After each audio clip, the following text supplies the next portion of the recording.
8 p.m. All right. I'm getting a little long in the tooth to be out on a Wednesday night going to a concert at 8 o'clock at night. What does long in the tooth actually mean? It means you're getting old. No, I know. I mean, Yeah. where'd that come from? I believe it comes from horses. Okay. As horses age, like their teeth don't naturally file themselves down, so if they're an old horse, they got long teeth. I think it's horses. It's some animal, but I think it's horses.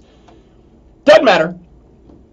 I'm getting a little long in the tooth to be going out to rock and roll concerts that don't start until 8 p.m. on Wednesday nights. And you're right, horse's teeth, by the way. Nailed it.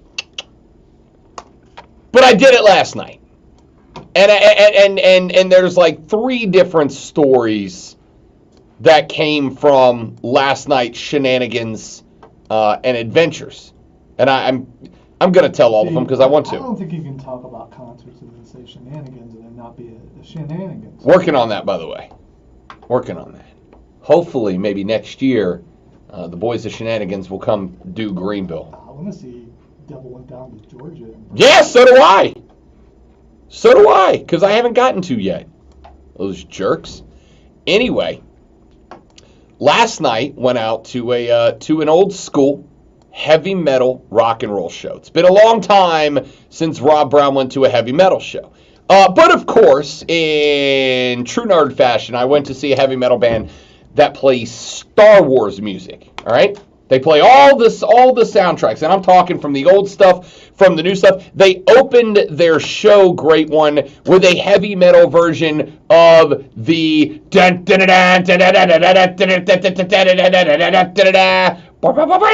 it was great. It was great. And then they went into the main Star Wars theme, and then the Force theme, and then the Tatooine theme, and it was great. It was a phenomenal experience, and the band was incredible. They're called Galactic Empire, and if they ever come back, if you are either a music fan or a Star Wars fan, I heavily implore you to go see this show. It was, as bands go, phenomenal. And then they were fun. They did between songs, they would do these little skits. And the whole premise of the show was they were sent here by the Empire to subjugate planet Earth through the power of rock and roll.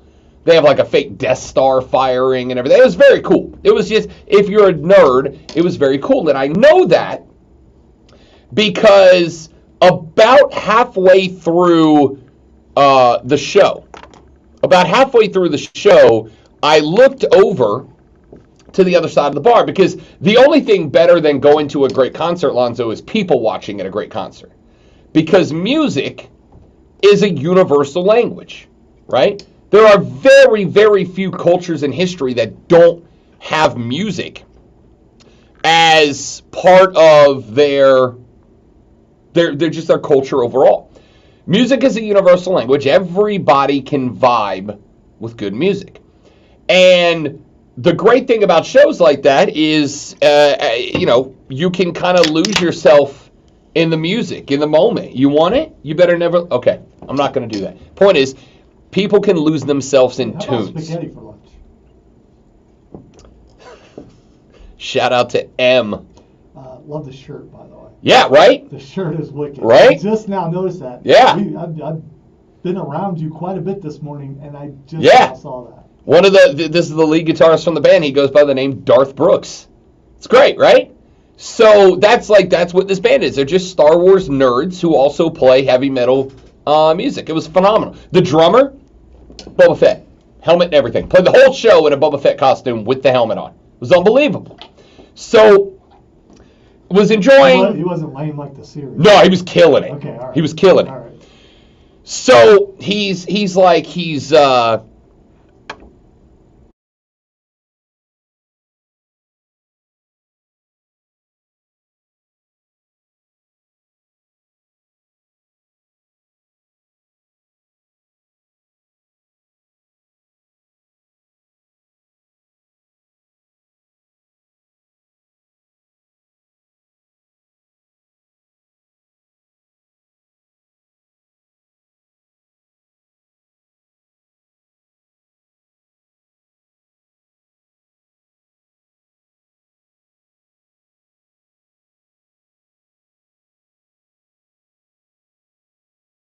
I probably don't get it, but you know what I'm talking about when I say you hear a song and you just get trapped in that world, right? You just get trapped in that world. And that is kind of the spot. Which are we? Is our stream audio? Someone muted my mic. It wasn't me. So. No, mine was open and yours was muted. I flipped them. No, well, all right, whatever. It doesn't matter. All right, so I'm very much enjoying stop touching stuff. Not just being lost in the music myself, but like looking around the other people who are doing the same. And I look over to the front of the stage, off to stage left, audience right. And who is sitting there, Zoe? And I don't mean to give away his secrets, so I hope I'm not going too far. But who is sitting there, red lightsaber held aloft high in the air and headbanging? But Ryan McGee of ESPN's Marty and McGee, who is, by the way, from the Berg. He's back in his hometown. You know what? I didn't realize he was from Spartanburg. Yeah. Because I was wondering, he must be into this to come back here, but the lightsaber and everything, that means he definitely was coming here for that. Yeah, he's from, I don't know if it's like actual like Spartanburg, but he's from this area, right? So I look over and dude got his red lightsaber held high in the air, and he is headbanging along with the March of the Empire and just going off. And I'm like, this is incredible. That's Ryan McGee. He's over there having a ball. So I get to the end of the show and I walk over and I go talk to him for a minute. I just want to say hi because I met him, 2 years ago when the first round of the March Madness basketball tournament was here, that year that we had, who was it? Duke, Michigan State, Richmond, USC, SoCal. I walk over to go tell him, hey, man, I met you. You were super nice to me, and I just wanted to say thank you. And what I ended up telling him, was I appreciate you and your career, and you've not to be cliche, but you've kind of inspired me because of your ability to have so much success in the world of sports broadcasting, but stay so true to your roots. To stay true to being a South Carolinian, to being an upstater, and also to being a giant dork. And he was like, what do you mean? If you ever watch Marty and McGee on their television show on Saturday tell mornings, me you didn't call him a dork. Oh, 100%. We called each other dorks. We've had this discussion. You should have said he was a giant nerd because he was into Star Wars. That makes him a nerd, not a dork. I don't think inherently being a dork is bad or a nerd is bad. No. I think the only one that is inherently bad is being a geek. No, dork is worse than that. Disagree. Anyway. We'll come back to the semantics of that later. Doubt it. Probably correct. So I was like, I wanted to thank you for kind of staying true to your roots, but still having so much success, because it's like, for me as a sports talk radio host, it gives me hope that I can really kind of just be me and do a show and still be successful.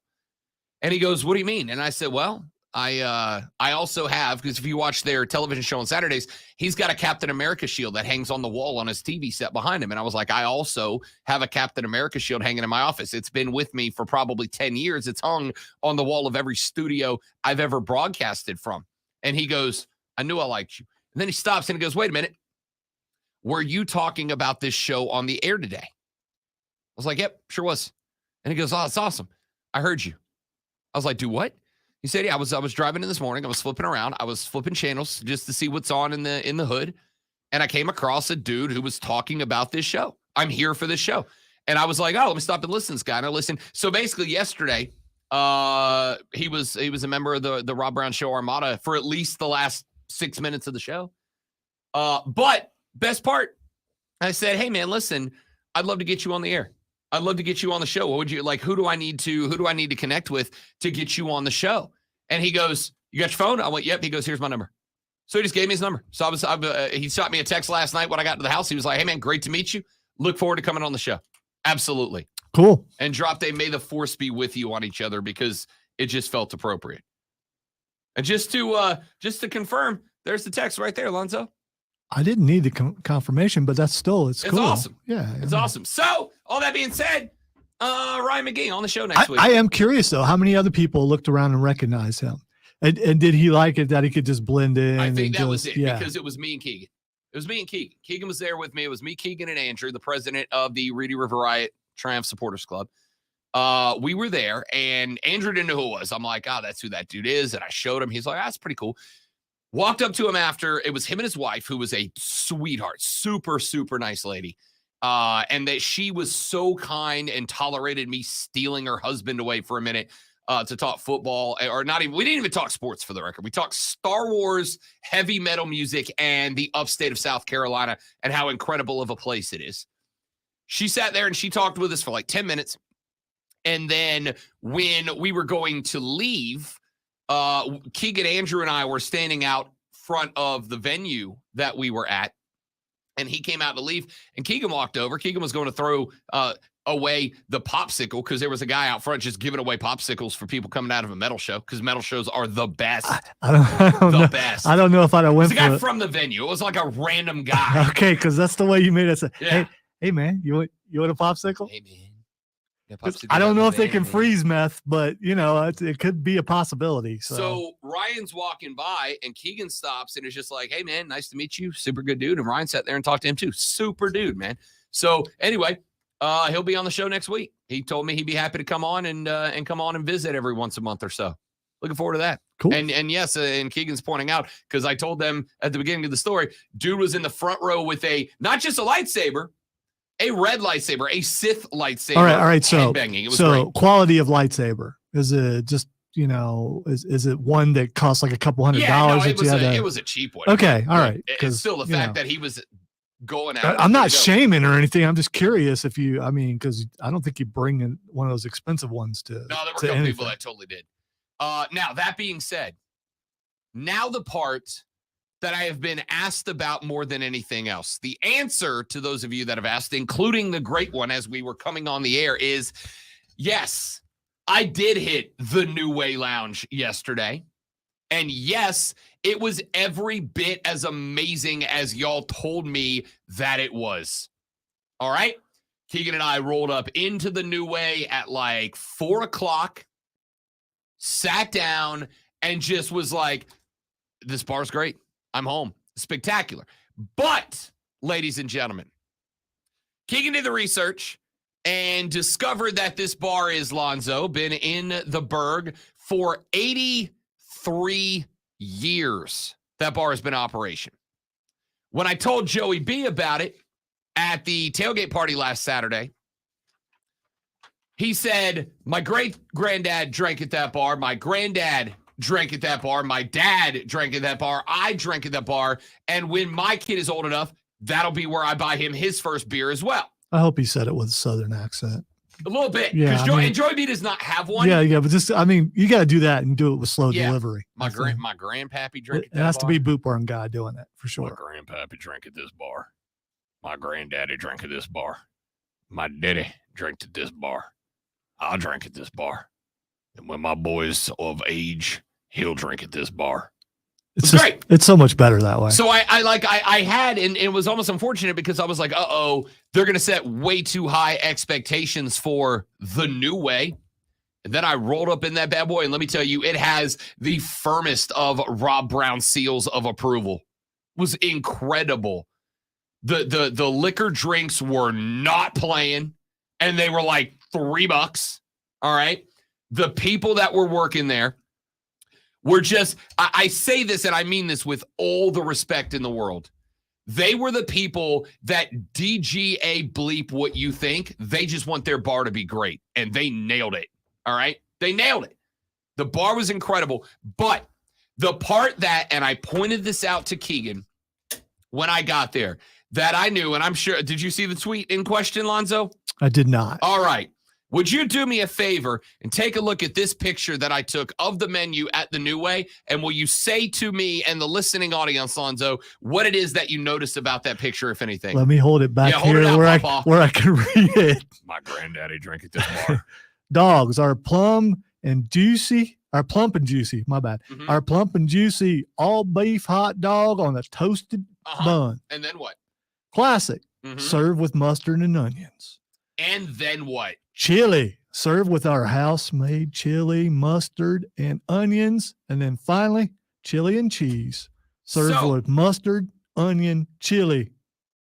and cheese. Ladies and gentlemen of upstate South Carolina, specifically you, Michael Stathakis, you, my fiance, Courtney Myers, all of y'all that have been busting me up for telling you that's a chili dog, I would like to point out that the 83-year establishment, that is the New Way, has a chili dog that comes with mustard, chili, and onions, and they call it a chili dog. This place has been in the upstate for 83 years. So if any of y'all have a right to determine what is a hot dog and what is a chili dog, I am going with the establishment that is 83 years old, has never stopped running, and refers to it as a chili dog, my dudes. What a night. So you got good music. You were able to visit with someone who is an inspiration, and then you were able to prove all these people wrong in one night. I mean, what a great night for you. As the great Tay-Tay says, the haters gonna hate. All right, can we go one day this week without a Taylor Swift reference? It's because of your boy Travis Kelce. Yeah, I get all that. You're mad at me. No, it's not This is just on him. TK. You had all this All right, other this is stuff on ready. 87. You had all this stuff, other stuff ready before that news broke. Never would have thought about it if TK didn't bring up the fact that he shot his shot and scored. All right. Well, maybe he scored. We don't know yet. Will we have a Friday free of Taylor? I doubt it. We'll see. Maybe. Possibly. I'm just going to say. I'm not annoyed by Taylor, but I could be. 83 years in the upstate of South Carolina, ladies and gentlemen, and they refer to a dog with chili mustard and onions as a chili dog. By the way, So if you want to understand what Rob just did as he held his phone up to the camera, that's because you can see us live on Facebook and YouTube and Twitch and the X Show. Look, here they come. Here they come. Here's Roger. They're coming again. Like I did not just point out to you that a chili dog is a freaking hot dog with chili on it, dude. 83 years this bar has been open in the upstate of South Carolina, and y'all are like, no. Their 83 years of being a successful restaurant and bar is inconsequential compared to my few years of fighting Rob Brown. By the way, you should probably hold the phone a little steadier instead of coming at it angrily so people could actually read it. I'm just, You thought I was angry yesterday, Lonzo. We're starting off on a firecracker. Oh no, today. this isn't angry. This is vindicated. I mean, you've proved your point. Keegan said seems like there's some bad Yeah, blood. he stole it. I was getting ready to say that, but I didn't want to interrupt you. You got beat to the punch. I did. Chili in a hot dog bun is just a sideways sloppy Joe, says the correct texter. So Courtney, Who, by the way, my fiance is now in the stream, which means I will be sleeping on the couch tonight. No. Now that's if you want to make the word sound that way, you put a T on the end of it. Correct. Okay. All right. Correct. Because I heard her say it in my head, and it's okay. All right, let's get away from hot dogs, Star Wars, and let's talk sports, shall we? Ladies and gentlemen, coming up next on the show, I do think it is time that we have a little celebration. Da-na-na-na, ba, ba, ba, ba. Wahoo! Why? Because because we need to celebrate, Lonzo, your six-time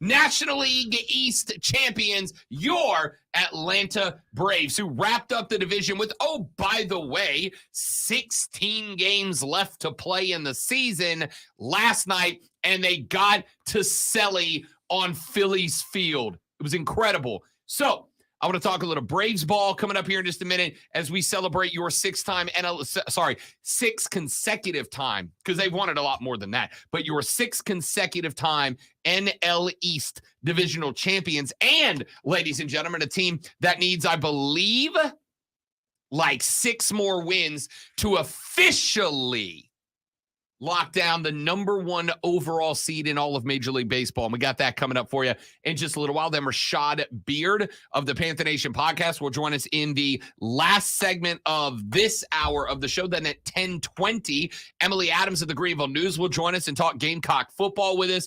And then at 11:20, because it's Thursday, and you know what that means, it's time for Fight Club with the great Malonzo, where we take a look around the world of boxing, MMA, and professional wrestling. Yeah! We have some audio comparisons today. It's going to be wonderful. I'm very excited about that. I haven't seen the show in question yet. Yeah, we're talking math today. So make sure you stay tuned. Going to have a good day. There's a 33.3% chance you're going to have a wonderful time today, ladies and gentlemen.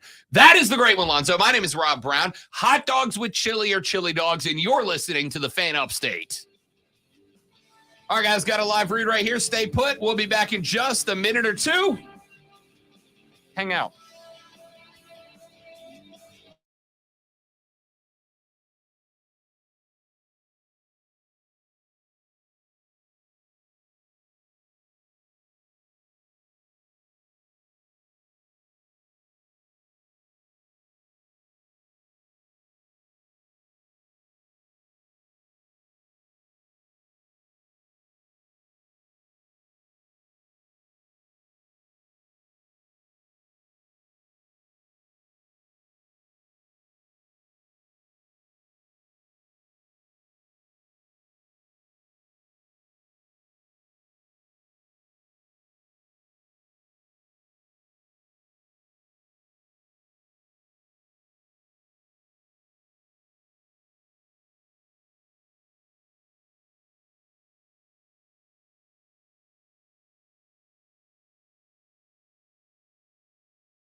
Power tools, floor care products, and outdoor power equipment. Thursday 2 to 6, Friday through Saturday 9 to 6 while supplies last. Located on exit 96 in Gaffney and 34 Commerce Drive. Credit card only, no cash accepted. Hey, Mike, what are you doing there?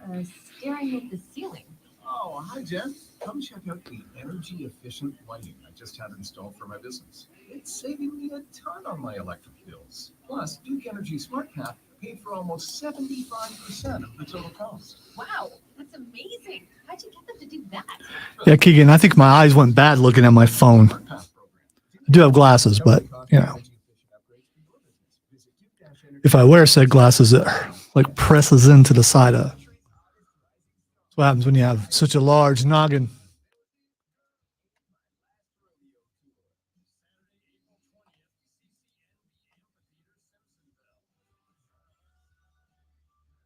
No, I wish I would have went to that show. It sounds like it would have been fun, but there's this thing where I don't get invited because I always say no. That's what I'm going with. I don't get invited because I always say no. I'm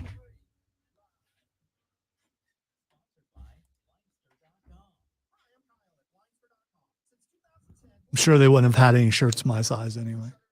This one was only in XL, double X, and triple XL. Ooh, so I guess I'm wrong. They know their audience. Whereas there are a lot of companies who do not, including like some in this building who only get like small and medium, as if, yeah, okay, all right. Have you been outside? Ain't too many of them, unless they're children.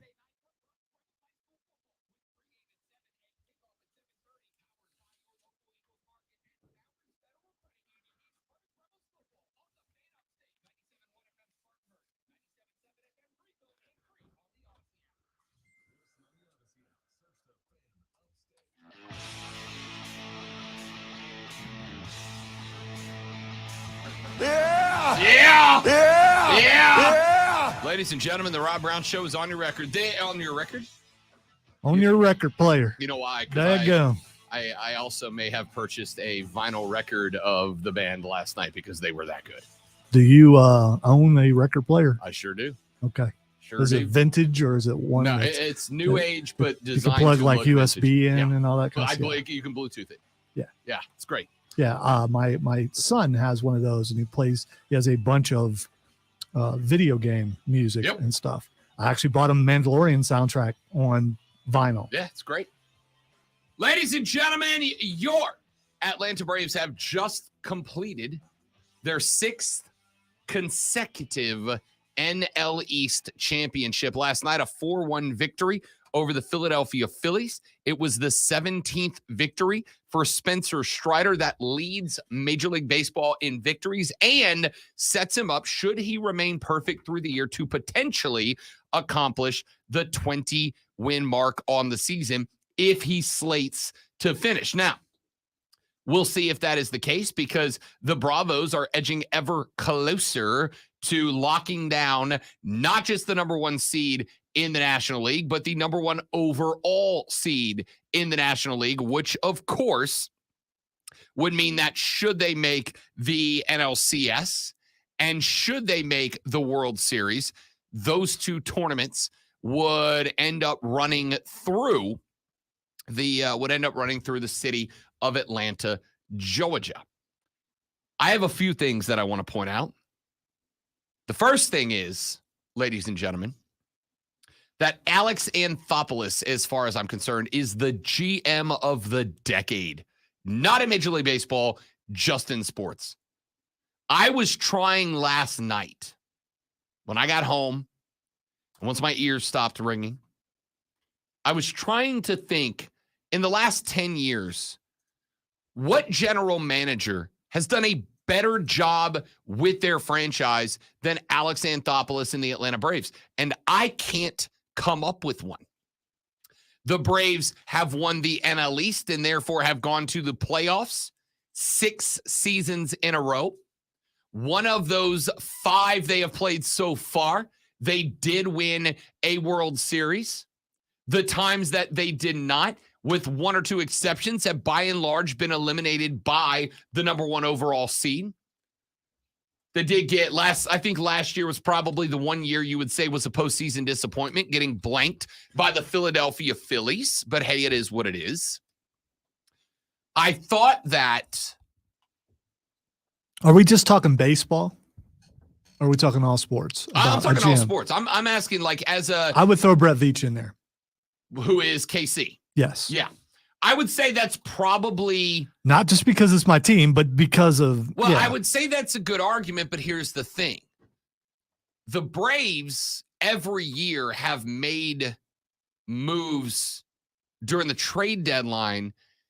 And I'm not diminishing what Kansas City's done because it's incredible. But if you take Patrick Mahomes out of that equation, the Chiefs ain't the Chiefs. No matter how good Andy Reid is, if you take Patrick Mahomes from that team, it's one guy. Now, were they not winning before Patrick Mahomes came in there? Not like they've been winning. Alex since Smith, Patrick they Mahomes were got winning there. with Alex I don't Smith. disagree. They were not dynastic before Patrick Mahomes got there.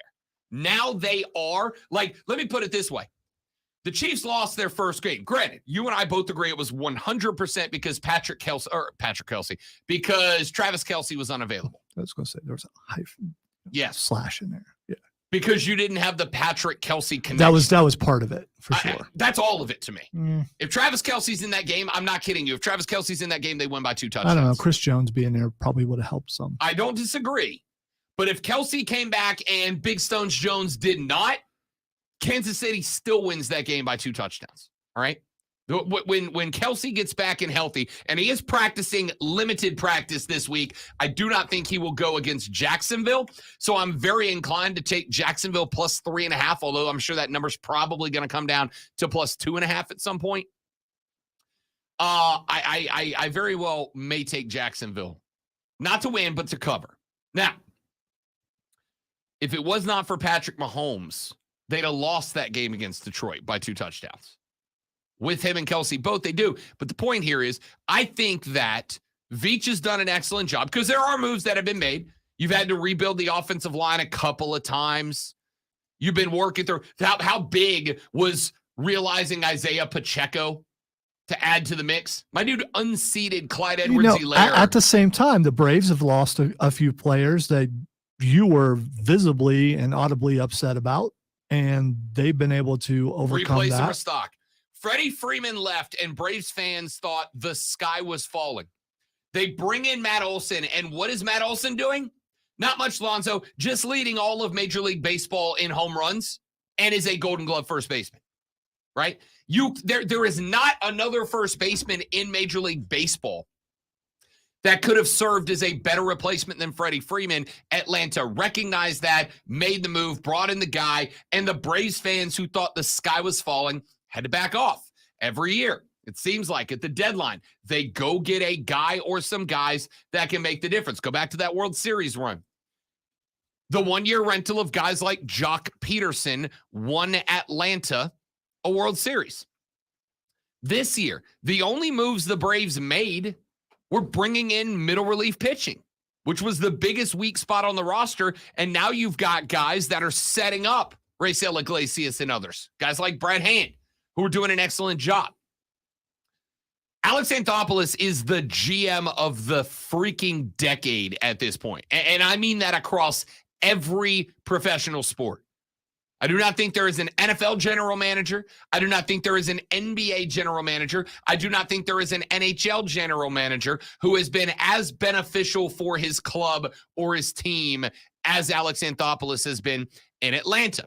To the point that Joey B just popped in and said the next question is, if the Braves win this World Series, is the combo of Anthopoulos and Snit better than Bobby Cox and John Schuerholz? Yes, Joe B.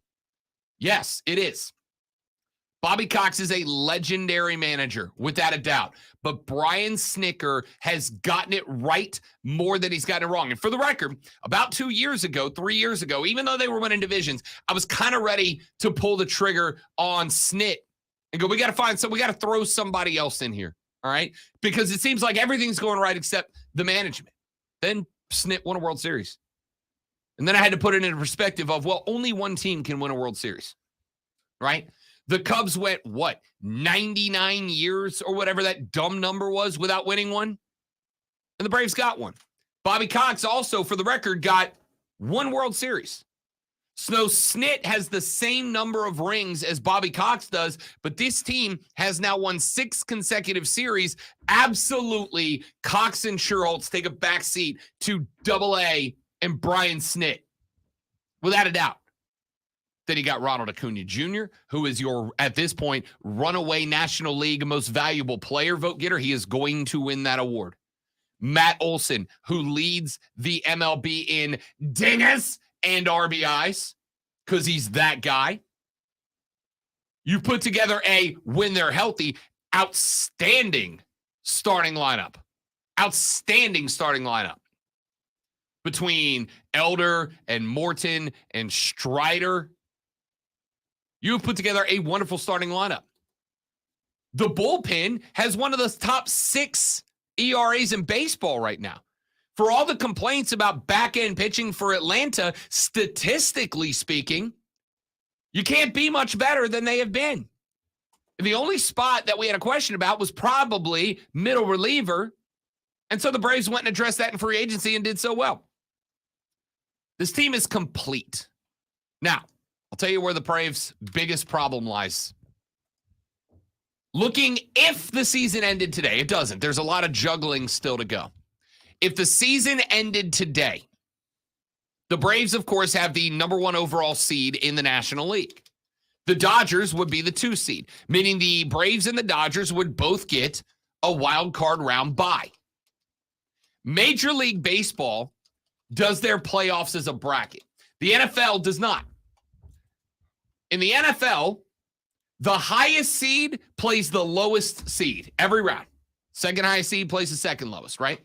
So if Lonzo's Chiefs are the 1 seed and they get that first round bye, when they get to the second round, when you get to the divisional round of the NFL playoffs, they play whoever is the lowest remaining seed from the wild card round, and they play them at home. And then if they win that, obviously, and they move on to the conference championship, they're set. The Braves and Major League Baseball don't have that same advantage, that benefit. It's a bracket. You play whoever comes from your side of the bracket. And I don't like this setup for the Braves, and here's why.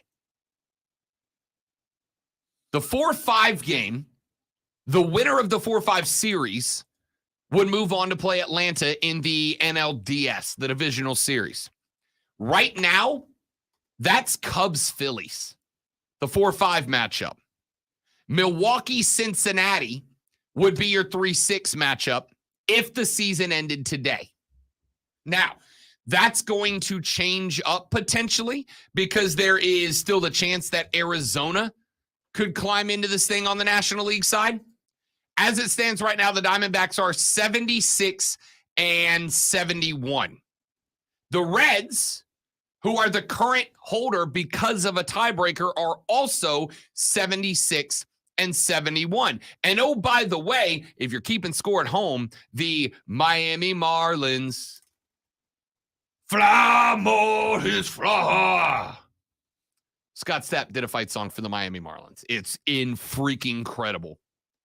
Strikeouts, foul ball, double playoffs. It's great. They're 75-71. So you got a jumble right now. Right now, the wild card is, the first wild card goes to Philly. They will get a wild card spot. The second wild card spot right now goes to Chicago at 78-61. 78-69. Nice. I think that they are all but locked in. I don't see a slowdown for Chicago, which means that there's one wild card spot left between the 75-71 Marlins, the 76-71 Reds, and the 76-71 Diamondbacks. I think Arizona's going to take that. And if they do, what that means is that Arizona would slide into that 6th spot, which means the Braves are going to get the winner of Cubs-Phillies, and the Dodgers are going to get the winner of Reds-Brewers. Now, the Brewers are interesting. They're 81-64. They are the quietest, most consistent division winner in baseball. There are right now in all of the National League 3 teams that have won 80 games. The Braves have won 96, the Dodgers have won 88, the Brewers have won 81. But they're not the most intimidating team, which means that the Braves are going to catch a white-hot team. They're going to catch a white-hot team out of the 2 wildcard spots. And I don't love that. That's a bad setup for the Bravos in the playoffs. I would rather have the low seed, the 6th seed if they win, or the 5 seed if they don't. I think baseball should switch to going with the lowest seeded team in the bracket, not a hard bracket format. Let's take a break. When we come back, Rashad Beard of the Panther Nation podcast joins us. We, ladies and gentlemen, will talk a little Carolina Panther football when we come back. My name is Rob Brown. Lonzo's on the 1s and 2s. The Rob Brown Show rolls on after this. It's the Fan Upstate.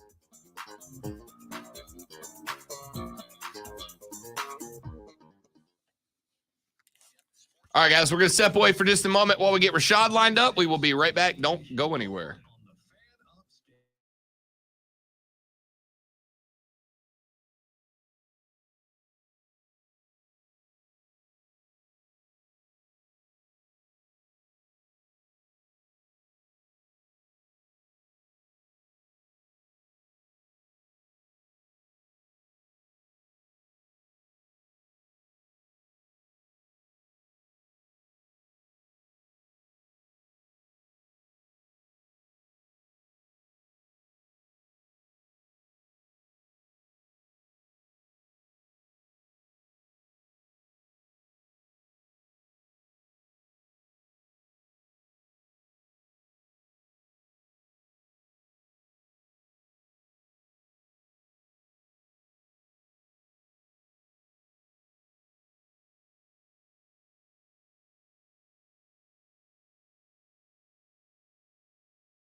Rashad, what's up, big fella? What's up, man? How you doing, buddy? Pretty good. Glad to hear it. You're doing all right. The Panthers. Yeah. You got Could be better. Could be better. what you mean could be better, Rashad? What happened? A lot of injuries, man. Mm-hmm. I'm trying to want to see the shirt. That looks I like Nice. it. all the Hall of Fame, Hall of Honor shirts. Got time to grab a drink before we go Monday night? You going to the game Yeah, Monday yeah. night? I'm assuming you're going. Yeah, I didn't even ask. Yeah. All I'm right. going. I have to do a pregame show Yep. with Charlotte Vibe. So if we go before that, it shouldn't be a problem. I can get Yeah. down there pretty early. So Okay. I'll hit you up. I'll probably get in town around 4. So yeah, I could definitely do that. all right, I'll hit you up when I get there. Wow. That's Well, early. Rashad, That's and I, really Rashad early. and I have got a history of hitting a brown liquor shot at some point when I get up there. Yeah, we gotta keep Yes, that streak sir. alive. Yes, sir. Are you gonna be okay for the game? I'm just Yeah, man, I don't know. I don't listen. I don't know. I pay too much for a ticket to get tanked before a game. Okay, all right. Although I'm sitting up amongst the common people in the 500s this time around. It turns out for some reason, Rashad, I couldn't get tickets as cheap as I did last year. I don't know why. There are no Yes. bad seats in that place. I mean, you're fine. I've been in the box. I've been in the silver. I've been way up on the top. I've never been in a bad seat. Last year, I was able to get for the same price as I paid this year tickets like 22 rows off the end zone. This year, same price. I'm like 18 rows high in the 500s. Bryce Young effect.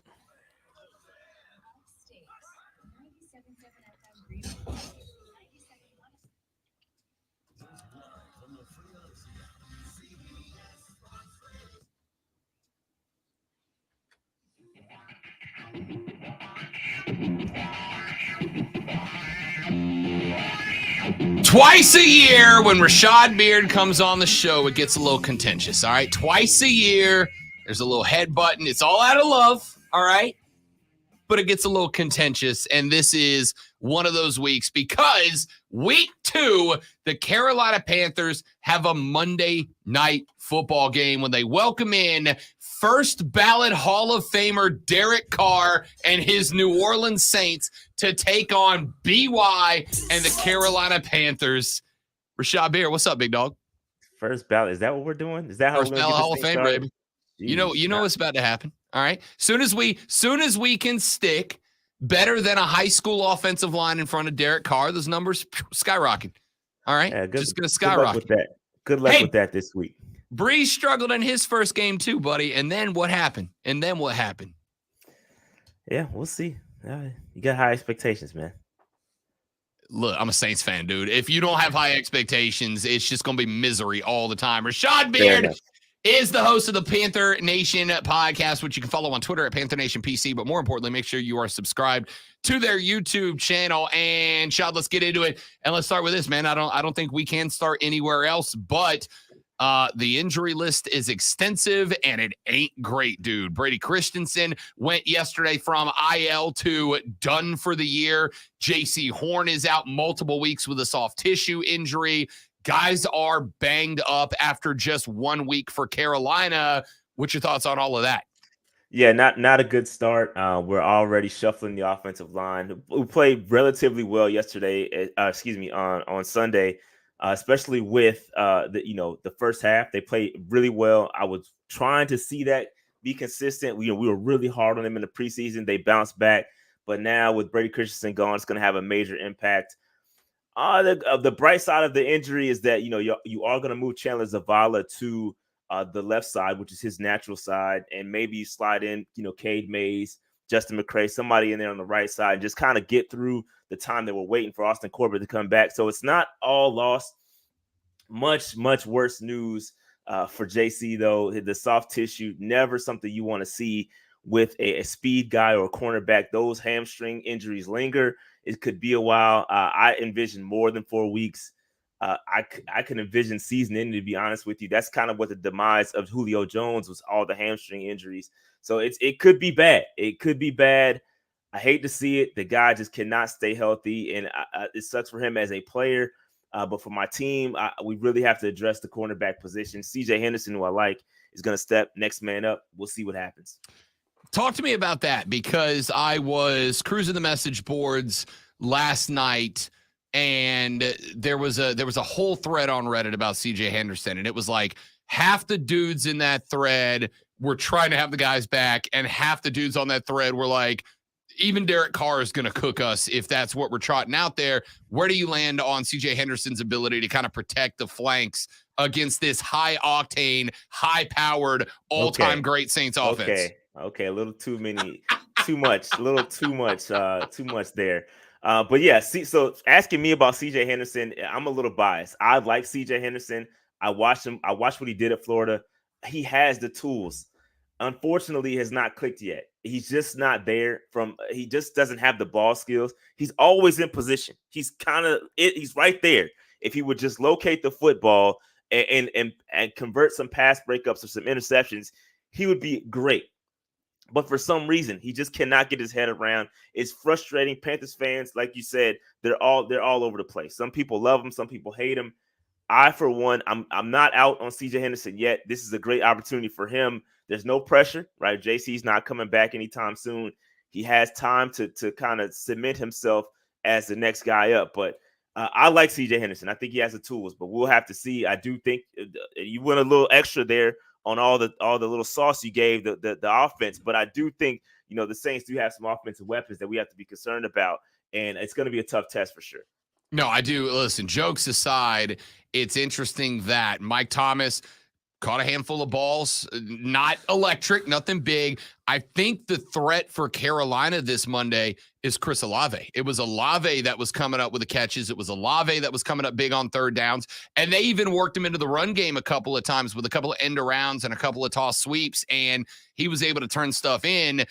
This game, to me, defensively for Carolina, Rashad Beard, won or lost by the linebackers and their ability to stretch horizontally across the field, prevent the Saints from getting out wide with Raheed Shaheed and with Chris Olave, because if those guys are able to get the edge on those speed sweeps that New Orleans showed a few times last year, it starts to open up the field for the slant god.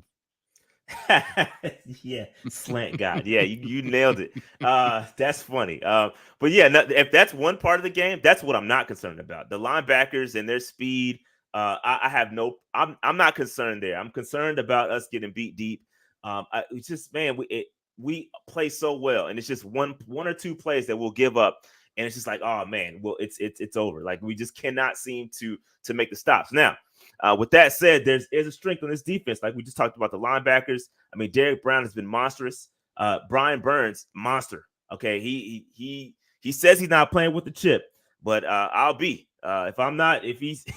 If that's the biggest bowl of chips I've seen. It was very, very, very impressive showing by Brian Burns last week. Came out 2 sacks, 7 tackles, a forced fumble. I mean, he was all over the place. So Brian Burns is going to be problematic. And again, that's one thing that's encouraging about this defense is Brian Burns now playing in position, outside linebacker. He's a nightmare. And, and Derek Brown also is going to be a problem. So can we hold up? We'll see. I don't think we need to spend a ton of time on it, but how big is it for Brian Burns to sit out practice? I think he put a little scare into Fitterer and the rest of the organization, but then to come out Sunday against Atlanta, and I mean, dude owned the Atlanta offense the first half. What happened in that game to me, and I've told Lonzo this, and we got into a little bit of a debate about it, but to me, the only thing that cost Carolina the game was the turnovers and asking the defense to have to go out there 3 extra times on short rest to get it done again.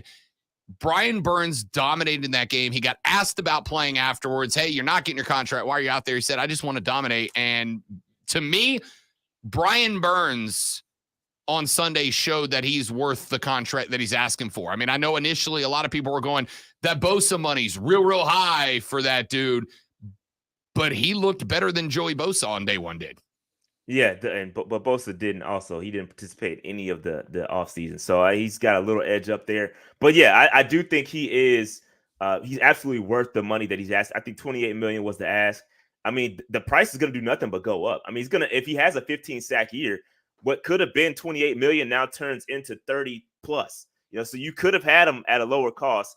And again, the price is going to do nothing but go up. Yesterday's price is not today's price. And every game that goes by, it's going to go up and up and up. So we should have paid him. I don't know what's taking so long. Get it done. All right. 30-second answer. Break Monday down for me. Yeah, man, Bryce got to get it going. Don't turn the football over, man. That's the biggest thing for him. Do not turn the football over. And I think we'll do well. I think the Saints do have a great defense. All right, hold on. Wait. I'm going to interrupt. I try not to do this, and I'm sorry, but I've got to get to this. Lonzo has been dropping the too short lyric on BY all week long to the point that I am his biggest defender in Greenville, South Carolina. Please tell my dude Lonzo that the issues with BY had nothing to do with his height before I blow a gasket, bro. Yeah, it had nothing to do with his height. You're reaching if you're saying that those interceptions had something to do with his height. That's not the case. He's gonna reaching is what he was doing. Here's the thing. I just want you to tell me, do you recognize the cut, the drop? Yeah. Okay, because Rob is the only one who doesn't know who that is. I said it does not sound like he says too short. He says it during the entire song. Whatever. I mean, it's not even him saying that part, I think. It ain't because BY is too short. It's because he got tricked by coverage and he fell forward a second time, and he's got to clean that up. That's all it comes down to, right? Yeah, that's what it boils down to, and I think he'll get that cleaned up. Bryce Young is the ultimate competitor. He recognizes mistakes. He will get them fixed, and I'm encouraged that will happen on Monday night when we go beat the Saints for sure. It's going to happen. Book it. I'll see you at halftime for that shot, big dog. Let's do it. I'm ready for it. I'm ready for it. Rashad Beard hosts the Panther Nation podcast. Find them on Twitter at Panther Nation PC. More importantly, subscribe to the YouTube channel. You guys got anything coming up this weekend besides getting prepped for some disappointment Monday night? Come on, man. No, we're going to preview the game with the Saints. Matter of fact, we should preview it with you. We should invite you to come on to the show so we can do an extended preview of the game. That's probably something we're going to do. Outside of that, watch some college football. That's about it, man. Call me. I'll come on. Let's do it. Let's get weird. I like it. Rashad Beard is the host of the Panther Nation podcast. Appreciate you, Phil. I'll see you Monday night, big guy. Let's get it. You know it. That's Rashad Beard. Make sure you check him out again on YouTube at Panther Nation podcast. We're back after this on the Rob Brown Show and the fan upstate. Look, Rashad didn't even want to stick around to talk. He was like, I'm out. I can't handle this right now. He was laughing on his way out, though. Look. He was laughing. You missed it.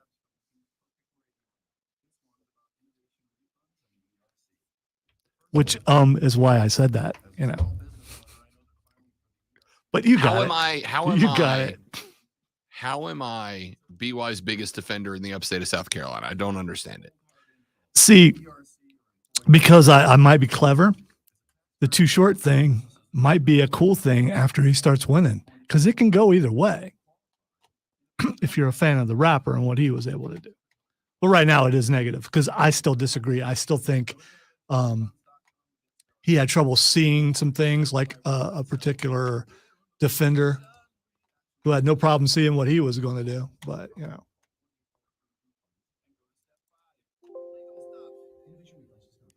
my job is just to make Rashad smile. That's all I want to do, because, it makes us look better when he smiles.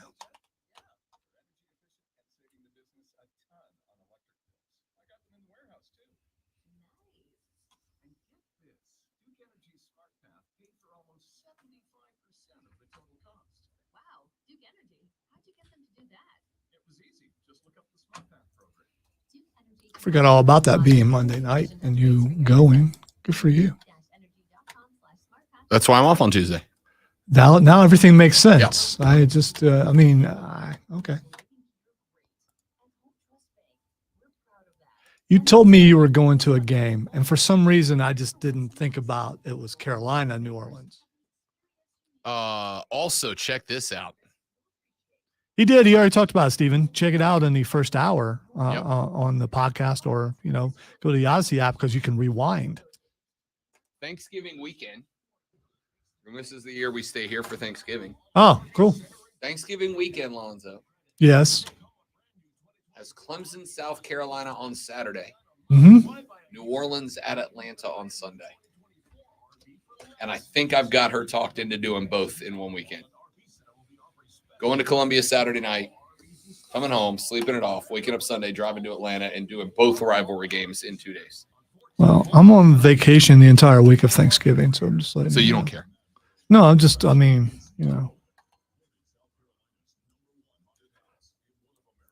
just not really that bad of a trip, though. I mean, all things considered. 2 hours each direction? That's not bad.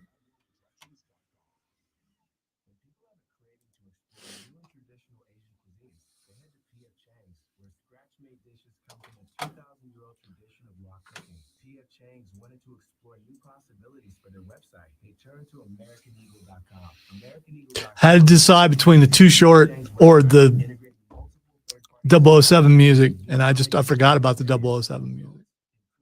Oh, yeah. I didn't even think about that. Yeah, but it was, It was worth it. You nailed it. I wouldn't have been able to get it in time to do what I wanted to do. So next week I'll have it ready. Do you love being on ticket updates? I'm not talking about that. I'm talking about when someone puts in a ticket. Oh. Yes. The emails back and forth where it's just, I get why I'm on it, because if the person who's supposed to do something doesn't do anything, then I'm immediately told I need to make sure they do it, which is part of my job. But,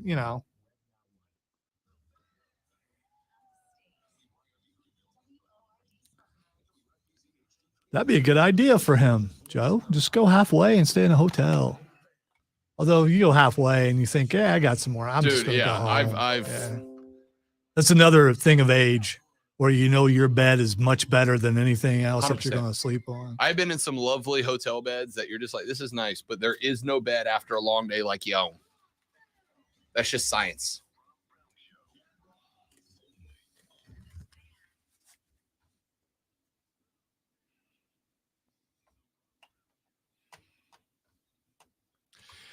Our numero dos of the Rob Brown Show goes now, ladies and gentlemen. Welcome back. This is the Fan Upstate. How do you do? I am Rob Brown, the alpha and the omega of the Fan Upstate. Colonel Grudge, #DadKicks, the content cash cow, the Sultan of Swag, the Professor of Perfection, the Wizard of Wave himself. By the way, I think Wizard of Wave is probably my favorite nickname that has been dropped so far. Yeah, but every time you do, I'm a wizard. I just can't get that out of my head. Fireball! He should never have dropped that. That was a cool thing. That's Alonzo over there. He's in charge of the whole broadcast. So if you like it, he gets all the credit. But if you hate it, he takes all the blame. That's just kind of how it goes. He's the quarterback. Alonzo is a superstar. Without a doubt. I appreciate television guy. I appreciate you hesitating so I could do that, because that's all was coming. Yeah. That's always coming. I read you like a book in the best possible way. Well, it's like an anthology. It's like a really thick book in a lot of ways. Have you been following this Mac Brown v. the NCAA story at all? I've seen bits and pieces of it. Well, allow me to catch you up. Tez Walker is a wide receiver. Well, I guess he's technically not a wide receiver. He's for the North Carolina He's Tar just Heels. a student right now. Correct. They have removed the athlete because the NCAA has prohibited Tez Walker from playing for the Tar Heels this year. They were hoping to get him on the field for week 1 against South Carolina. The NCAA said, hold up, we're still going through the process. They hoped to get him on the field for week 2 against Appalachian State. And again, the NCAA said, nah, but this time they said, nah, for good. They said, nope. You are not allowed to play football for the Tar Heels of North Carolina. They put out a statement that basically said, hey, look, you got a 2-time transfer rule in effect. The coaches asked us to enforce this 2-time transfer rule. We are enforcing this 2-time transfer rule. He has transferred 3 times to get to the North Carolina Tar Heels. But of course, you have to keep in mind that one of those transfers was to Kent State. He transferred to Kent State, Lonzo, for the COVID year, for 2020. And then when he got to Kent State for the 21-22 year. I don't know why you keep pronouncing it that way. Because if I don't, I will say Kent State. Okay. All right. You've only been here 4 years. Yeah. It's really getting okay. Yeah. I know of Kent State because it was the party school back in the day, may still be, where all my friends decided to go to college to. In Kent, Ohio. So he transferred to Kent State, where he would have been a Golden Eagle, Alonzo. That's my guess. I'm going Golden Eagle. Golden Flash. I could have got that. Some golden. The Golden Flash. Transferred to Kent State. And then Kent State, due to the COVID year, shut down their football program. So Tez Walker was on the team, but he never actually played a down of football for Kent State. So he left Kent State and he went to play for the Tar Heels of North Carolina. But at that point, he had transferred already. So that meant, based on the current enforcement of the rules, that he was not eligible anymore. And the NCAA said as much, can't play. However, the story behind Tez Walker went two ways. Number one, he never played for Kent State. Never got on the field. So the argument was, hey, look, he didn't play football, right? He was on the team, sure, but he never actually played football. And your eligibility is determined based on playing, right? You get to play in 4 games. If you play in 5 games, you burn a red shirt, for instance. We determine eligibility issues based by playing football, being on the field. So Mack Brown and the North Carolina Tar Heels said, hey, look, he didn't actually play at Kent State. And then on top of that, the story got out that there were 2 other reasons that he moved. Number one were mental health concerns. And number 2, the fact that his ailing grandmother was in North Carolina. His first school was with North Carolina Central. Then he went to Kent State in Ohio. Then he came back to North Carolina to play for the Heels because he wanted to, A, be closer to his home for his own mental health issues, and B, wanted to be closer to his ailing grandmother as she approaches the end of life. And the NCAA said, whoa, hold up, wait a minute. Wait. You can't do that. You've already busted your transfers. You're done. Can't play. Well, Mack Brown came out and issued a statement after the NCAA's ruling. The statement was pointed.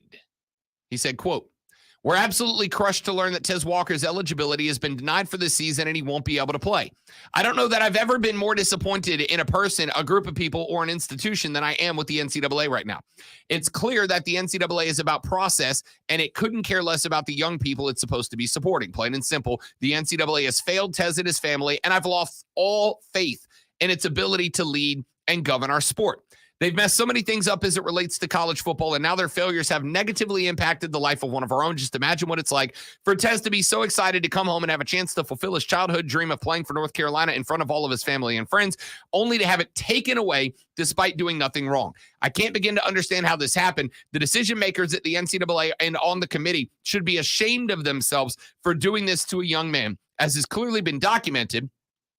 Tez should be eligible for a number of reasons, not the least of which is the mental health issues he's faced during his time in college. And with this decision, the NCAA has placed an unnecessary burden on him. He's had a rough go of it, and this will surely only make it worse. How dare they ever speak about mental health and student-athlete welfare again?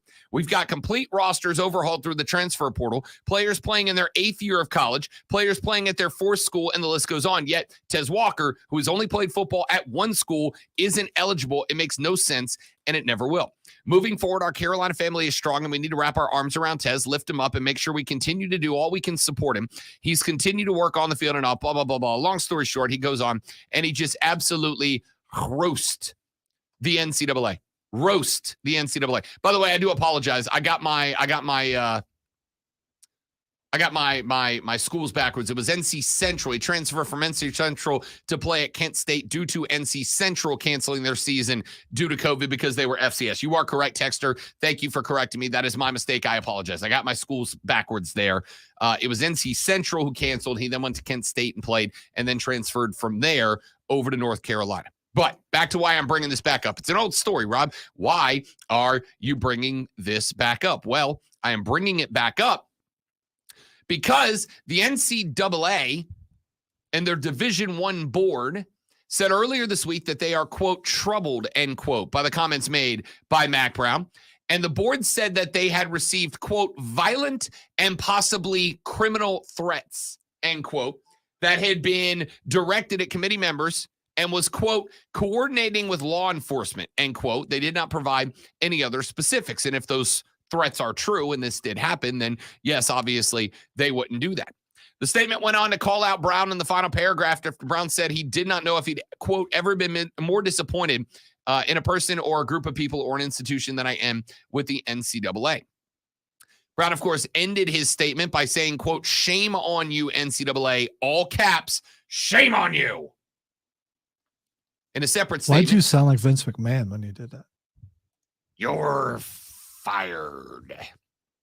In a separate statement, North Carolina Athletic Director Bubba Cunningham, Bubba, there it is, said the NCAA had made a, quote, maddening, frustrating, and wrong decision for TES for college football and college athletics, end quote. North Carolina's chancellor said the school was, quote, deeply disappointed in the NCAA's ruling. Now, it is worth noting that any future rule or policy change would not change the fact that Walker is eligible to play for the Heels in 2023. The junior wide receiver transferred to North Carolina over the offseason from Kent State. It was his second transfer after he transferred from NC Central to play at Kent State after FCS level NC Central did not play its 2020 season due to the COVID pandemic. The Tar Heels had a board of trustees meeting where they got together to see if there were any legal options to get this young man on the field. Now, again, as we pointed out, Tez Walker has allegedly been dealing with mental health issues. He also has a grandmother he's very close to that is ailing in the Charlotte area, and he wanted to be back in North Carolina close at home. And, of course, on top of that, the Heels aren't bad. The Heels aren't bad at all. So this is interesting, and I got to give credit here to Josh Pate, who I think does a tremendous job on Late Kick. If you don't watch that show, you should check it out. It's pretty good. I like him a lot. He pointed out that the two-time transfer rule is a rule that the NCAA was accused of by some coaches, including Mack Brown, of being very lax on. That was one of the rules that the portal really starting to take off. A lot of people were like, yo, hold up, maybe enforce the rules you have on the books before we start diving into this new realm of transfer portal stuff. Mack Brown openly outspoken about the NCAA not enforcing rules. And now the NCAA has stepped in to enforce that rule, and Mack Brown's unhappy about it, probably because it impacts him directly at this point. He has lost out on what a lot of people thought was going to be the number one option in the passing offense for Drake May and that Carolina Tar Heel offense. So the interesting thing here, and again, I think Pate pointed this out very well, is that Mack Brown asked the NCAA to enforce this rule. The NCAA is enforcing this rule, though I would say they are probably going out of their way to create a solution that is as much about proving a point as it is solving any particular problem. They could very well offer this young man, if they wanted, I think, a special exemption. Go, all right, you know what? You had a season canceled. You transferred out of there without playing it down. We can give you an exemption for that. You had some documented mental health issues. We can give you an exemption for that. You've got an ailing grandmother that you can prove is real. We can give you an exemption for that. We can give you an exemption for any combination of these issues. And they decided not to do that. And it apparently infuriated Mack Brown when the NCAA is doing what Mack Brown wanted in the first place. Here is all I'm going to say about all of this. The one guy that seems to be getting the shortest end of the stick of all this is Tez Walker, right? Is Tez. Now, I do wonder if Tez was told about the 2-time transfer rule when he was transferring to North Carolina. I do wonder if anybody from North Carolina said, guys, I think we need to consider this. Like, is this going to be counted as a second transfer since he didn't play for NC Central? Did anybody at Kent State say to Tez Walker, hey, if you transfer, you might not be eligible next year. You might not be able to play next year. Did anybody tell this guy any of this? If they did and he still took the gamble, kind of sucks, but it is what it is. But if nobody let this kid know, it does feel to me like he's kind of getting the short end of the stick. And I understand that when two big-time institutions go to war, it is usually the little people that pay the price, right? Like when two countries go to war, it's not the politicians who elected to go to war that have to lay it down. It's the regular people. It's the commoners that have to lay it down. And I wonder if Tez is kind of a victim here. Now, here's what's interesting. The NCAA does have those rules for second-time transfers. Starting with the 2023-24 season, undergraduates who transfer a second time must meet specific guidelines to be eligible for immediate playing time. To be eligible, second-time transfers must provide proof of a physical injury, mental health condition, or other circumstances that necessitate an immediate departure. Academics are no longer an accepted reason to transfer for your second transfer. The new guidelines apply only to undergraduates, which means that an athlete can transfer and play immediately as an undergrad, then transfer and play immediately a second time as a graduate. If you go to grad school, you can transfer again. If not, you got to provide something. But my thought would be, for all the discussions about the mental health of Tez Walker, did they go that route? Did the NCAA elect to ignore that route? I don't know. All I know is in all of this, it feels like Tez Walker is basically an afterthought in the war between Mac Brown and the NCAA. Like, I know Mac's out there going, Tez. We gotta think about Tez. It's got to be about Tez, and I respect that. But this is me being jaded, cynic Rob Brown. Is Mac Brown really concerned about Tez Walker, or is Mac Brown concerned about the fact that he doesn't have his number one wide receiver available? If this was his third string left guard, would he be going against the NCAA the same way? I would like to hope so. So. There's no way to know without being right inside his heart and mind and all that kind of stuff. I agree, but he seems like a guy who's on the up and up for the most part. So I would think he's looking out for the kid. You disagree? No, I don't disagree. I don't disagree at all. I have just gotten to a point, unfortunately, in my life, judge appropriately, where when it comes to people at the highest levels of most institutions, I just assume the worst. I assume malice. I always do. Because if I assume malice and the person turns out to be bad, then I'm prepared for it. If I assume malice and the person turns out to be neutral, it's like, all right, well, I'm still prepared for the bad. And if I assume bad and the person turns out to be actually good, great, I'm pleasantly surprised. I just assume the worst. That way, if the worst comes to pass, it's like, I was ready for this. If I assume the best and then the worst comes to pass, nothing but disappointment. This is why we get along so well for the most part, because we both do the same thing with that. And people don't understand. If you factor things out to the exact worst, then anything that's not that is positive. Yeah, that's pretty much it. As you know, Homer Simpson is a wonderful philosopher. And he said one time, I don't set goals, because if I don't set goals, then I can't fail to reach my goals, and therefore I'm never disappointed. I do that with people. I don't set expectations for people. I just assume the worst. And that way, when the worst comes to pass, I'm not disappointed, I'm prepared. And if the best comes to pass, I'm pleasantly surprised. There's no negative outcome there. And that's That's pretty much all it comes down to. Let's take a break. When we come back, Emily Adams of the Greenville News covers the Gamecocks of South Carolina. We'll talk to her a little bit about this Georgia game and see if there is any path to victory for the Gamecocks this Saturday on the road at the Bulldogs of Georgia. That's coming up next on the Rob Brown Show with the Fan Upstate. Gables. All right, guys, live reading. Then we're going to step away to get Emily on the phone. We will be right back.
the app. Make the Fan Upstate a favorite.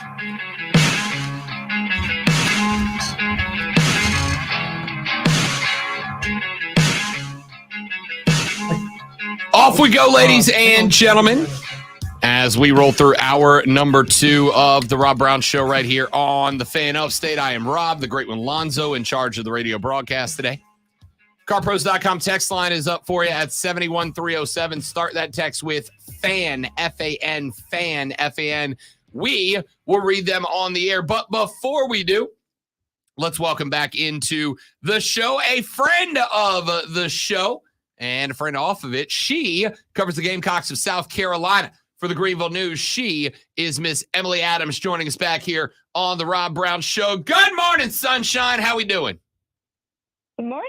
How are you? Can't complain on this end. I'm glad to hear it. Emily, let's dive right in, because it is a big week for the Gamecocks on the road at Georgia in Athens. This game has a very similar vibe, Emily, to last year when Tennessee came to town. A heavy dog are the Gamecocks, a heavy favorite. Last year were the Volunteers. This year are the Georgia Bulldogs. I'll start with the easy one. Is there a path to victory Saturday for South Carolina, or are the Gamecocks setting up for a moral victory of let's go in there, let's compete, and let's just keep building momentum towards the rest of the SEC schedule, the Kentuckys of the world? Yeah, I mean, listen, I have learned to never say never after the end of last year, but I think it's pretty unlikely. Obviously, they're going into this game as almost 30-point underdogs. And, Georgia might not be exactly what it was last year, but it's really not that far off, honestly. I mean, just with the recruiting that they've brought in, they just have more talent than almost anyone. And I think especially this early in the year, if they're playing Georgia the second to last week of the regular season, like they got with Tennessee, I think there's a better chance that this is more competitive. But I think right now there's so much they're still figuring out that Georgia already understands about itself. And I think that's going to make this another really tough matchup for them. I watched Shane Beamer's press conference last week. I watched his press conference from, Monday or Tuesday of this week. And I will give Shane-O credit for one thing, in that it sounds, he presents himself, he talks about his football team the same way, the same cadence, the same tones, the same energy, whether he's a heavy favorite like they were against Furman or a heavy dog against Georgia. And if I could take one thing away from that, I guess the good thing is he's doing a real good job at making sure that Kirby Smart's got to go digging for bulletin board material. Yeah, that is the truth. And I mean, I think, they've done a pretty good job, both Shane and the coordinators, of sort of, not going full coach speak this week of, we've always got a chance to win. They know that this is not a game that anyone expects them to win. And they know that a lot would have to go right for them and wrong for Georgia in order to pull off this upset. But I do think you see some of that. I mean, confidence of we've done the impossible before, so why not again? And I mean, they're not wrong. They have every justification to feel that way after last season. So, with how well Rattler's playing right now and all that, I don't blame them for having a little bit of hope inside the building this week.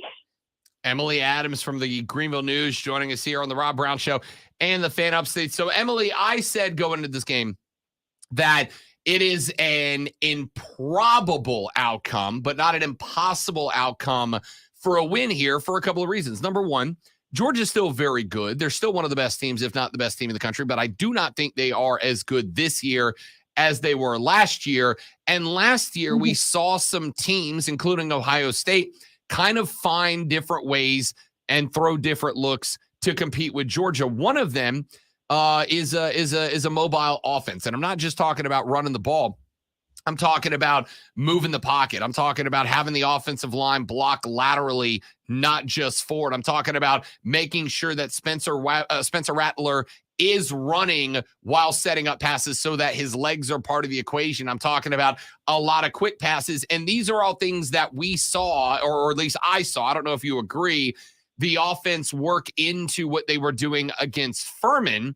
And while I do not think that South Carolina was looking past Furman towards Georgia, I have to imagine that those things were a reaction to the struggles of the offensive line and basically everybody not named Spencer Rattler back in week 1 against North Carolina.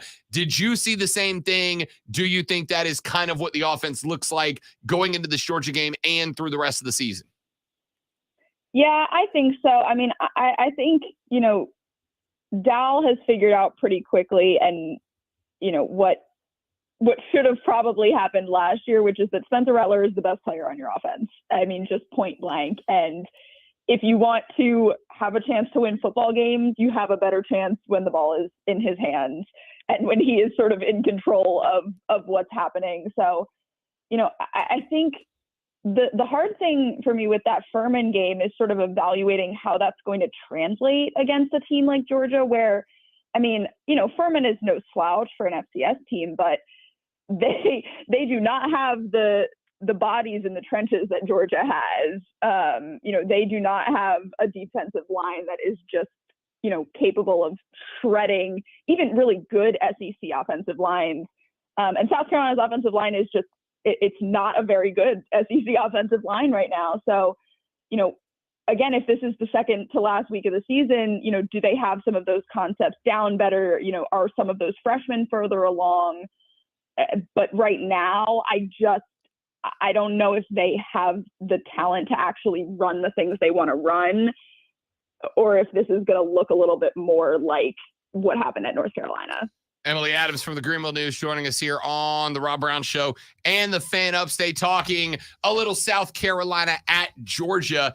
I look at last year playing at Clemson as probably the most hostile work environment that the Gamecocks faced last year. And I think that Athens, Georgia this Saturday is going to be on par with that. Has South Carolina been doing anything special, different at practice this week to prepare to go into the house of the 2-time defending national champions and take on one of the most, I think, at least right now, maybe intimidating away trips that they are going to face?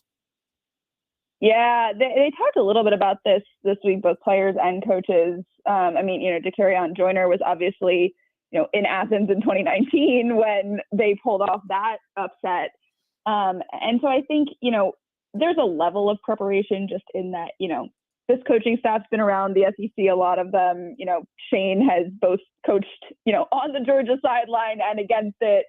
Dow Loggins was talking about playing at Georgia as a player and remembering how intense that environment was. So, I imagine they're pumping in crowd noise as much as they can, but that's an environment that I just don't know if you can simulate in a practice setting, as much as you can put noise in and have people heckling you from the sideline. It's different when it's 90,000 people in front of your face, all wearing the other team's colors. So, it's not a totally new environment for them. I do think, that Clemson game will prepare them in some ways. I think a lot of these guys obviously have been to Athens before, have seen what that looks like, but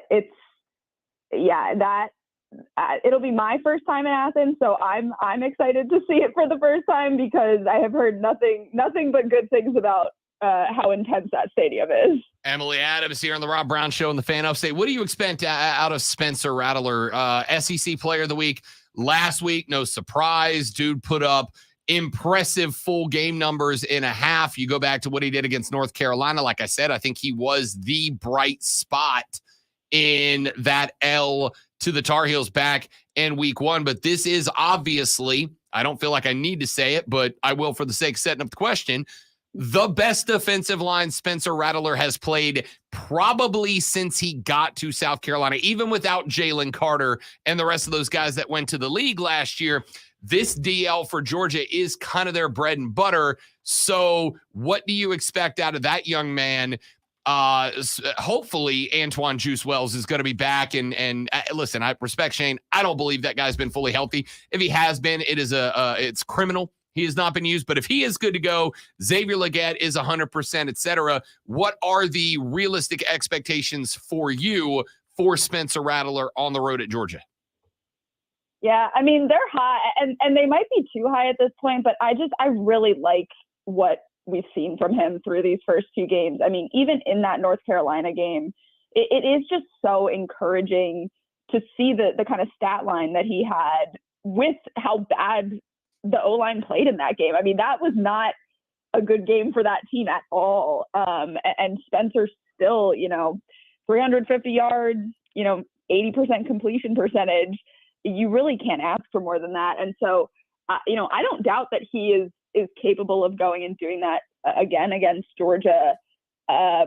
It's just, I think so much of it again is going to come down to the O-line. Like my concern more for this Georgia game more than his production is just how much he's getting hit, because if that defensive line is breaking through a lot, you're not getting hit by, North Carolina's defensive linemen. You're getting hit by, 5-star top 20 prospects in the country. And that's, if he gets hurt, they're in real trouble. So I think that's almost my bigger concern with him this week, is just how much they're able to sort of protect him and play risk management. But, I think if he has the chance to produce, if he has the chance to take some of those deep shots that we've seen really click with Legette especially, I think he can put up yardage again for sure. Talk to me about Xavier Legette, because the dude, leading the nation in receiving yards so far. He has been massive for that passing offense. And, I think coming into the year, kind of all of us thought that Juice was going to be the guy, but XL has been incredible. Talk to me about the season that young man's having so far. Yeah, he was one of those guys who there was a lot of preseason hype with. Justin Stepp said right before they started preseason that he had the best summer of anyone in the receivers room. And that's been a sentiment that has been echoed by just about everyone, just that he was very relentless in the work ethic and the training this summer. And he has lived up to everything that was promised and then some. He's been so consistent. That connection with Rattler is clearly so much stronger. And I think it helps, too, that Rattler is so much more comfortable in the offense, comfortable with Dow, comfortable with Legette and with that receiving core, that, they just know what to expect from each other now. They know when to take those deep shots. They know, I think Spencer knows, what contested situations to put X in, at this point, because we've seen him make so many of those really impressive grabs, in coverage. So I think he's just a guy that put in a ton of work over the summer, and we're seeing it pay off, which it doesn't happen all the time.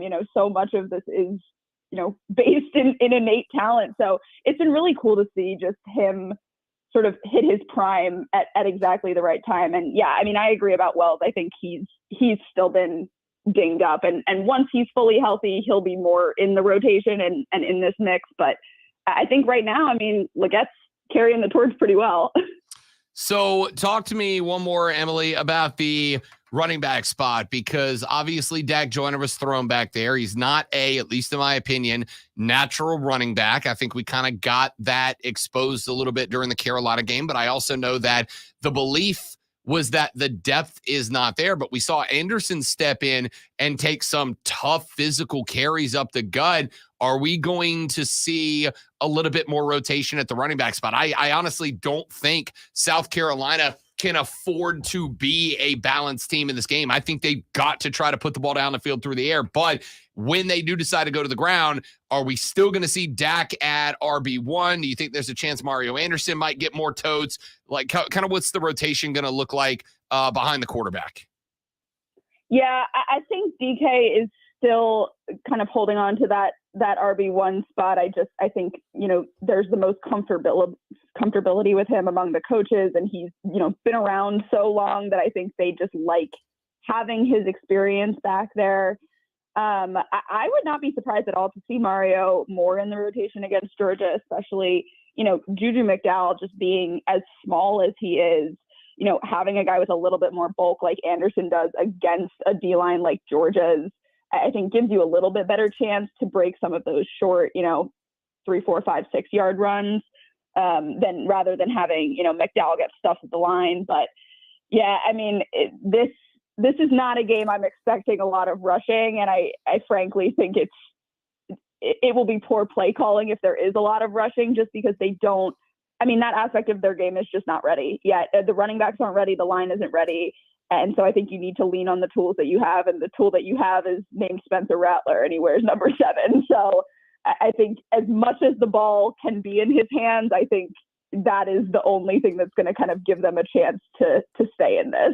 Emily Adams covers the Gamecocks for the Greenville News. She joins us on Thursdays to talk South Carolina football. Emily, so good to have you back on. Appreciate it. Have a great trip to Athens. More importantly, when we get you back on next week, I'm going to need a food review of whatever the best thing you have is. So go bananas. Oh, all right. I'll get a list running for y'all. Done. Deal. That's all we're asking for. Emily, thank you, girl. Talk to you next week. 0. You got it. That is Emily Adams. You can follow her on the social media at E8Adams6 on Twitter. She will be in Athens this weekend covering the Gamecocks at the Bulldogs. When we come back, is sports a competition or is it a television show? Adam Silver is trying to answer that question right now, and I have questions for him. And I'll tell you what those are when we come back on the Rob Brown Show in the Fan Upstate. Thank you. All right, guys, one more live read here, and then we are right back. Don't go anywhere.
It's awesome. When you guys see someone wearing camo, do you do like Lonzo and I and just ignore them as if you can't see them at all? Because I do. I mean, you know, they're doing that for a reason because they don't want to be seen. So it might be as visible as Dave Bautista going, "I'm invisible."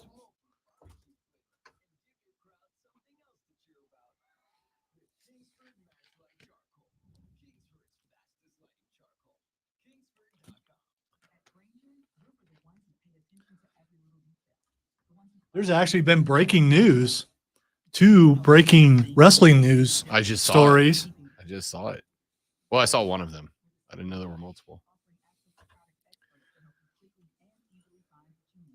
So whatever your industry, you know you're always getting professional grade products. Call, click Grainger.com or just stop by.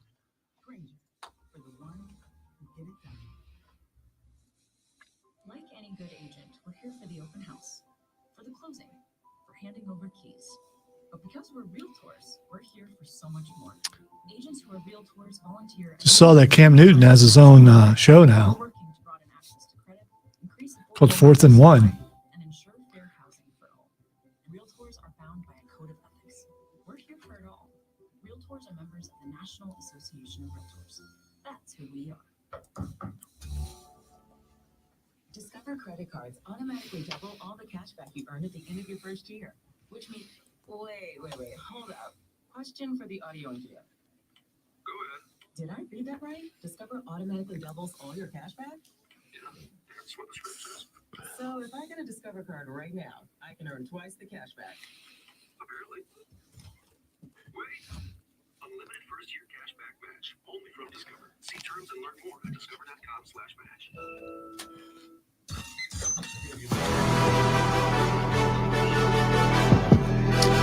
So yesterday, the NBA's leadership committee passed a new rule regarding load management. The NBA is expected to pass even more stringent rules and punishments to limit the resting of star players for nationally televised and in-season tournament games in instances of multiple all-stars sitting out individual regular season games, according to ESPN.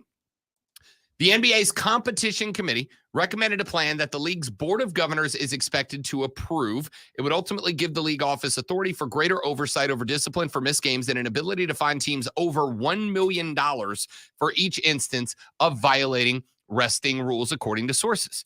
Part of this is inspiring a question in me, and that is the NBA finally just admitting that this is a TV show, right? Like, I want to watch the NBA because I want great basketball. I want to see the best athletes in the world at their sport doing things that seem more than human. Yeah, but by you asking that question, you are saying that they're scripted. Not because in order to be a scripted. TV show, you pretty much have to be scripted if you're not news. I look at it the same way that I look at, for instance, reality television. Okay, Which a lot of which is scripted. I'm gonna push back on the word scripted here. I'm gonna say guided. Okay, and here's what I mean. When it comes to reality TV, usually what happens is the producers of a show.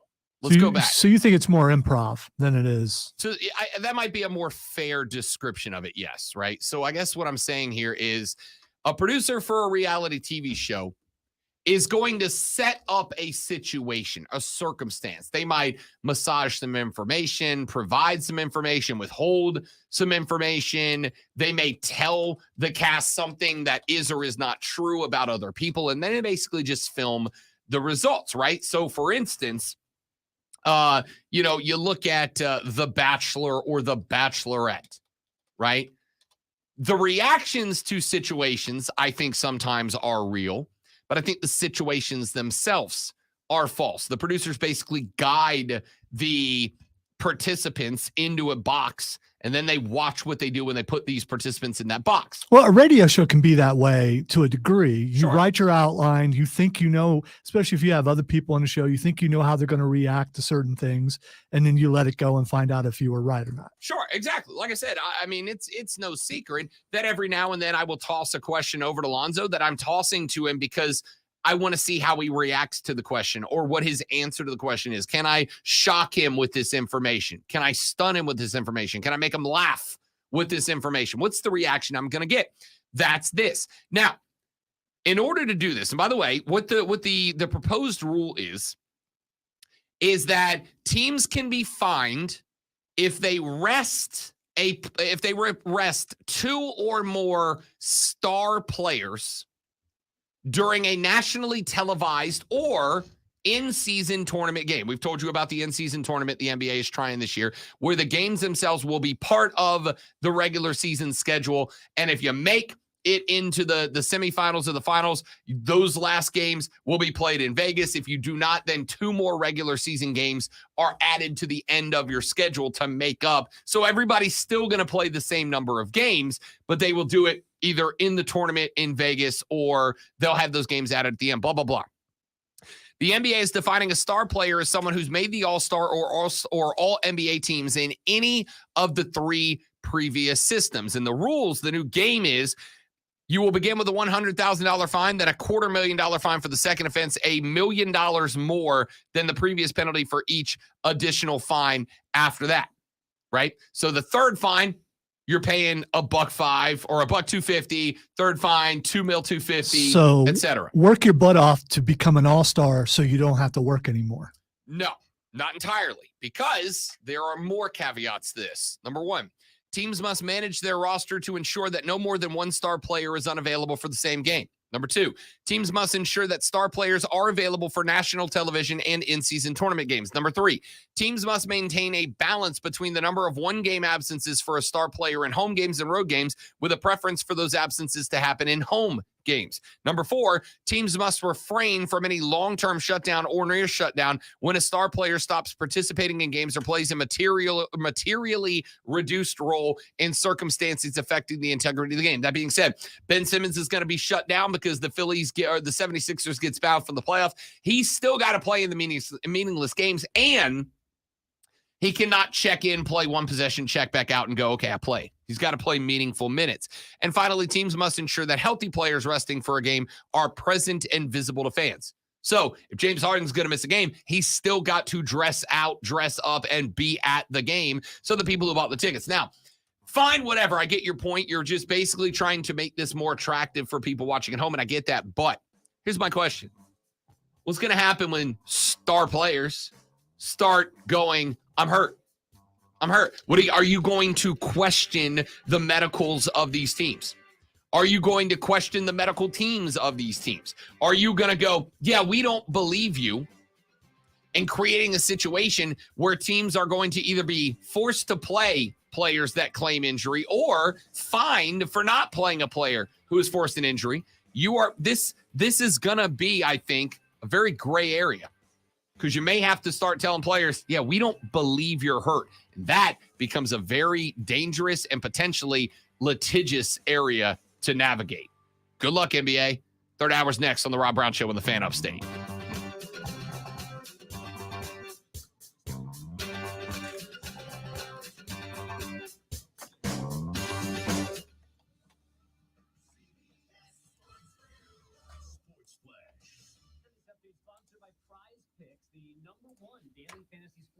Ready to test your skills? Join the Prize Picks community and have your first deposit matched up to $100 when you use code PRIMETIME. Must be present in certain states. Visit prizepicks.com for restrictions and details.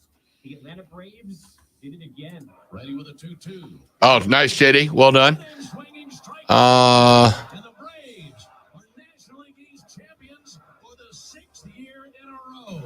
What an amazing era we're in the midst of, as it has been a 6-year run of dominance in the East, and the Braves can celebrate right here in Philadelphia on the Phillies' home field. That's Ben Ingram on Braves Radio. 6 NL East crowns in a row, 26 total after this 4-1. I just sent you something on Twitter. The NFL begins with the Eagles hosting the Vikings. The home team will be without About prime time. Okay. James Bradbury, D. Lyman, Fletcher Cox, a game time decision with a rib injury. and 2 blowouts to begin the WNBA playoffs. These are best of threes. The Aces hammer the Sky 87-59, and the Sun took care of the Lynx 90-60. I'm Andrew Bowden. Get 3 hours of Jim Rome. Middays on CBS Sports Radio.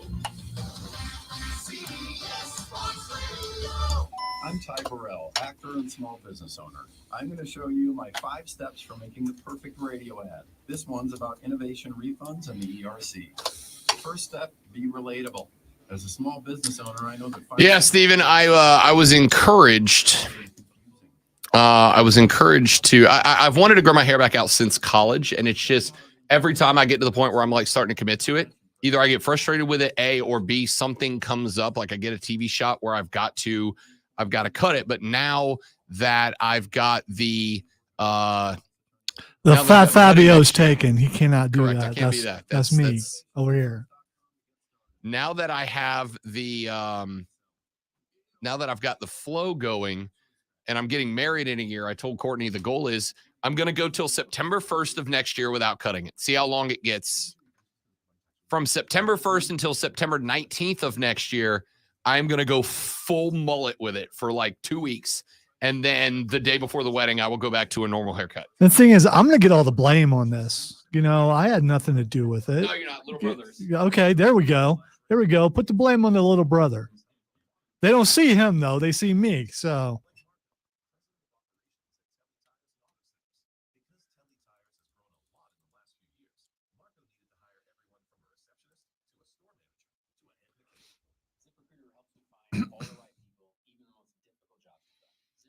He could probably pull the man bun off. As we know, I looked horrible in that when I lost that bet.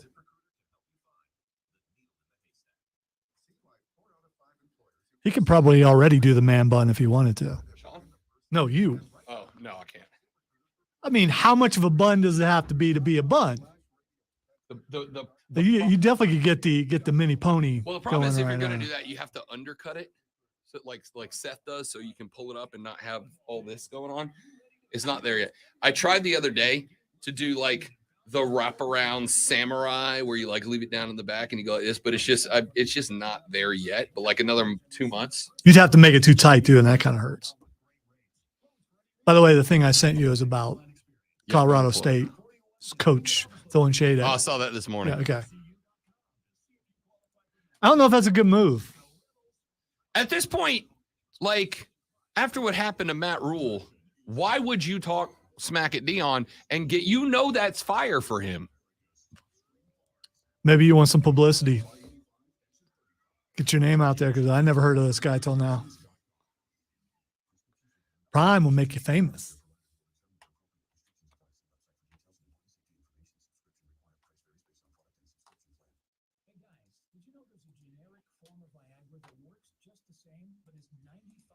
Cheaper, and you can get it online. Just go to hims.com/joy. Through Hims, you'll get a free medical consultation, discreet shipping if prescribed, a 100% online process, and trusted generic alternatives to the name brands at up to 95% off. That's right, get generic for Viagra, the same active ingredient as brand name Viagra, but for 95% less. It's the same medication, still prescribed by a licensed medical provider, but with zero copay. Dion is a fantastic smack talker, and anybody who is unaware of that fact to this point has just been under a rock for, I don't know what, Lonzo, 40 years at this point? Definitely anyone who saw him play would already know that, but yeah. I mean, dating back to Florida State, that dude was a great boat talker.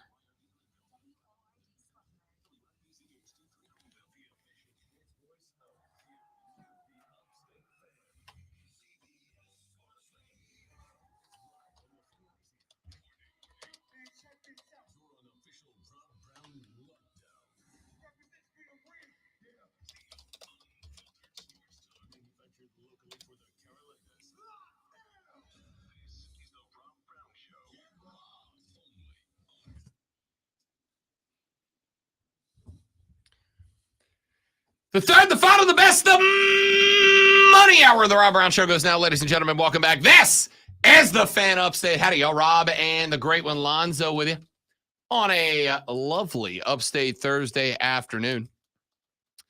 We do got, ladies and gentlemen, We do got some footballs tonight as week 2 of the NFL season is set to get underway. We will go Vikings v. Eagles this evening. This one is in America's worst sports city, Philadelphia, Pennsylvania. All due respect, of course. By the way, I don't know if you saw this. Do you actually have to throw all due respect? Because I know a few Philly fans. Yeah, but you don't really get that there if you go there. So. Mark Shelley, the seductive voice of the Greenville Swamp Rabbits, who will be joining us on the show in probably 2 weeks because the Bunnies are a month out from starting their season. He's a big Eagles guy, and takes great offense and pleasure in me calling Philly the worst sports city in America. And I don't mean the worst sports city in that, like, there's bad support. I don't mean the worst sports city in terms of nobody goes to the games or, the stadiums are dumps or anything like that. They're not. None of that is true. Is it more so if I go there, I might die? Yeah, their fans are jerks. Yeah, I mean, that's what I thought. Their fans are jerks. We talked about this with the New Yorkers on Tuesday after Aaron Rodgers popped his Achilles, right? Done for the year. And I pointed out the fact that the last time I went up to New York, I was walking down the road and there was somebody who was just like strolling, just taking their time on the sidewalk in New York City back in March, to the point that I got so frustrated that the lady friend, the fiance, was like, dude, you're acting like a New Yorker right now. You're being rude. And I'm like, no, they're being rude. They're walking down the sidewalk at a snail's pace. I got places to go. Let's go. I'm not here to stroll, right? But the thing is, I also told you the story of when she and her mom went up there a couple of years back, and she fell off a curb into the street, and like 9 New Yorkers just ran over to help her, right? One of them jumped in front of traffic to stop traffic. 3 or 4 of them helped her up. A couple more picked up her stuff, her sunglasses and whatnot, and got her on the curb and make sure she was good. And then they all wandered off in the sunset. I was like, all right, New Yorkers, they have this thing.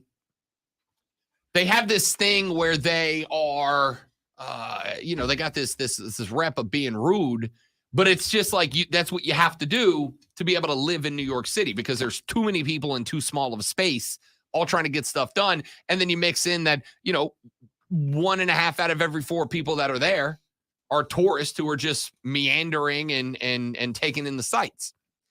Philly's different, right? I believe New Yorkers are not jerks at heart. They just have to be rude because it's the only way to get from A to B in New York City. You just got to be able to move past people and go, hey, what are you doing? I'm walking here. Philly fans are just mean. They're just mean. I know it's the oldest cliche in the book. Philly fans booed and threw snowballs at Santa Claus. What's got to be going on in your heart to boo Santa Claus? Philly's the place where if a player gets KO'd at midfield, they cheer it. Like it's the best thing that's ever happened to Philly. Can't stand Philly fans as a group. I know some Philly fans individually, very nice guys. Again, including Mark Shelley, dear buddy of mine. But most of them are bad. Most of them are bad. Except Jason Kelsey. He's awesome. I want to be him when I grow up. Anyway, Philadelphia host Minnesota tonight. How do we feel about primetime Kirk Cousins tonight, Lonzo? Because there's the reputation that Kirk Cousins fades from the limelight when he's playing in prime time. And if that is the case, I'm obviously concerned about this. But Kirk Cousins has also probably had one of the greatest image turnarounds of a long time in the NFL. I got to admit, I love Jason Kelsey and I love the podcast and everything. But I am one of the people who have been changed by the quarterback documentary, and I am a Kirk Cousins fan now. Yeah. And normally I would watch this game later and not watch it when it comes on because I'm not that big of a Philly fan. I'm definitely was not a big Kirk Cousins fan. Sure. Now I kind of want to watch it and probably will. The fact that it's on Prime, though, I wonder how much that really hurts. You talked about him being in prime time. He's in prime time on Prime, which is weird. Just think if Deion Sanders was playing on prime time. Sorry, my brain goes weird places. I I'm definitely going to watch it. It should be a really good game. I'm not sure about Minnesota this year. Not really sure about the Eagles, even though they were picked to by a lot of people to at least vie for the Super Bowl again. See what they got. Yeah, I'll start with I agree with the Kirk Cousins thing. Right? Which quarterback would you choose right now between those two? Jalen Hurts. See, I don't know. Jalen Hurts. I don't know. I'm not going to go, yeah, because I like Kirk Cousins now. No, I'm not so sure.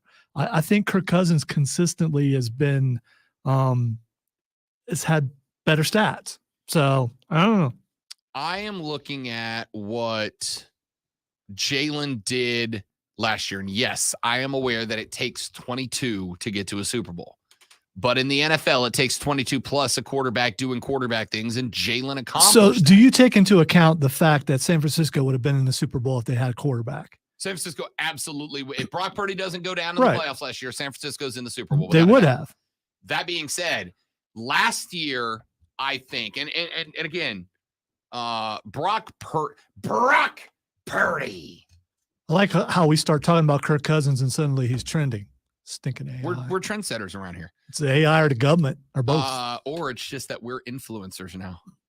Brock Purdy last year was having a stellar year for a Mr. Irrelevant. Brock Purdy's run last year into the playoffs was as fun of a story as we've had in the NFL in a very long time. And if Brock Purdy didn't go down to that shoulder injury last year, which, by the way, do you understand how ridiculous it is that Brock Purdy was able to play this week? You understand how ridiculous most NFL players would have needed till like week 7 or 8 to be healthy. Brock Purdy was ready for week 1. All right. There's also this thing where you look, and I know we're talking about something different, but still, if you look at the team you have, don't you want to do everything you can to get healthy and get back on the field to play with that team? Both offensively and defensively, San Francisco is stacked. Phenomenally stacked. And this is where I was going was I love the story of Brock Purdy last year, but if Brock Purdy last year was playing for Arizona, he does not have the same results. If Brock Purdy last year was playing for the Rams, they're still a bad team. Brock Purdy last year was surrounded by an insane amount of talent on both sides of the ball. San Francisco was incredibly well-balanced last year. They're incredibly well-balanced this year. The reason right now, like San Francisco in the Super Bowl is the balance. I think Dallas probably has a better defense. I don't know if anybody has a better offense, and I'm not trying to take the shine off of Brock Purdy. But I am saying that there's a lot of average quarterbacks that could have been plugged into where Brock Purdy is plugged into and had success similar to Brock Purdy because of how much time. That get of Christian McCaffrey last year was a major coup.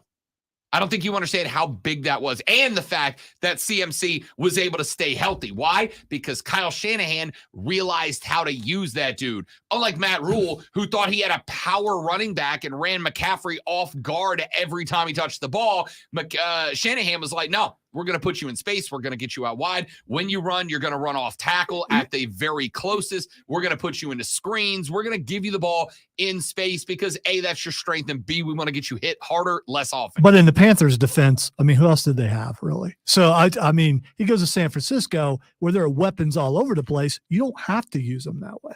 For sure. And that absolutely helps.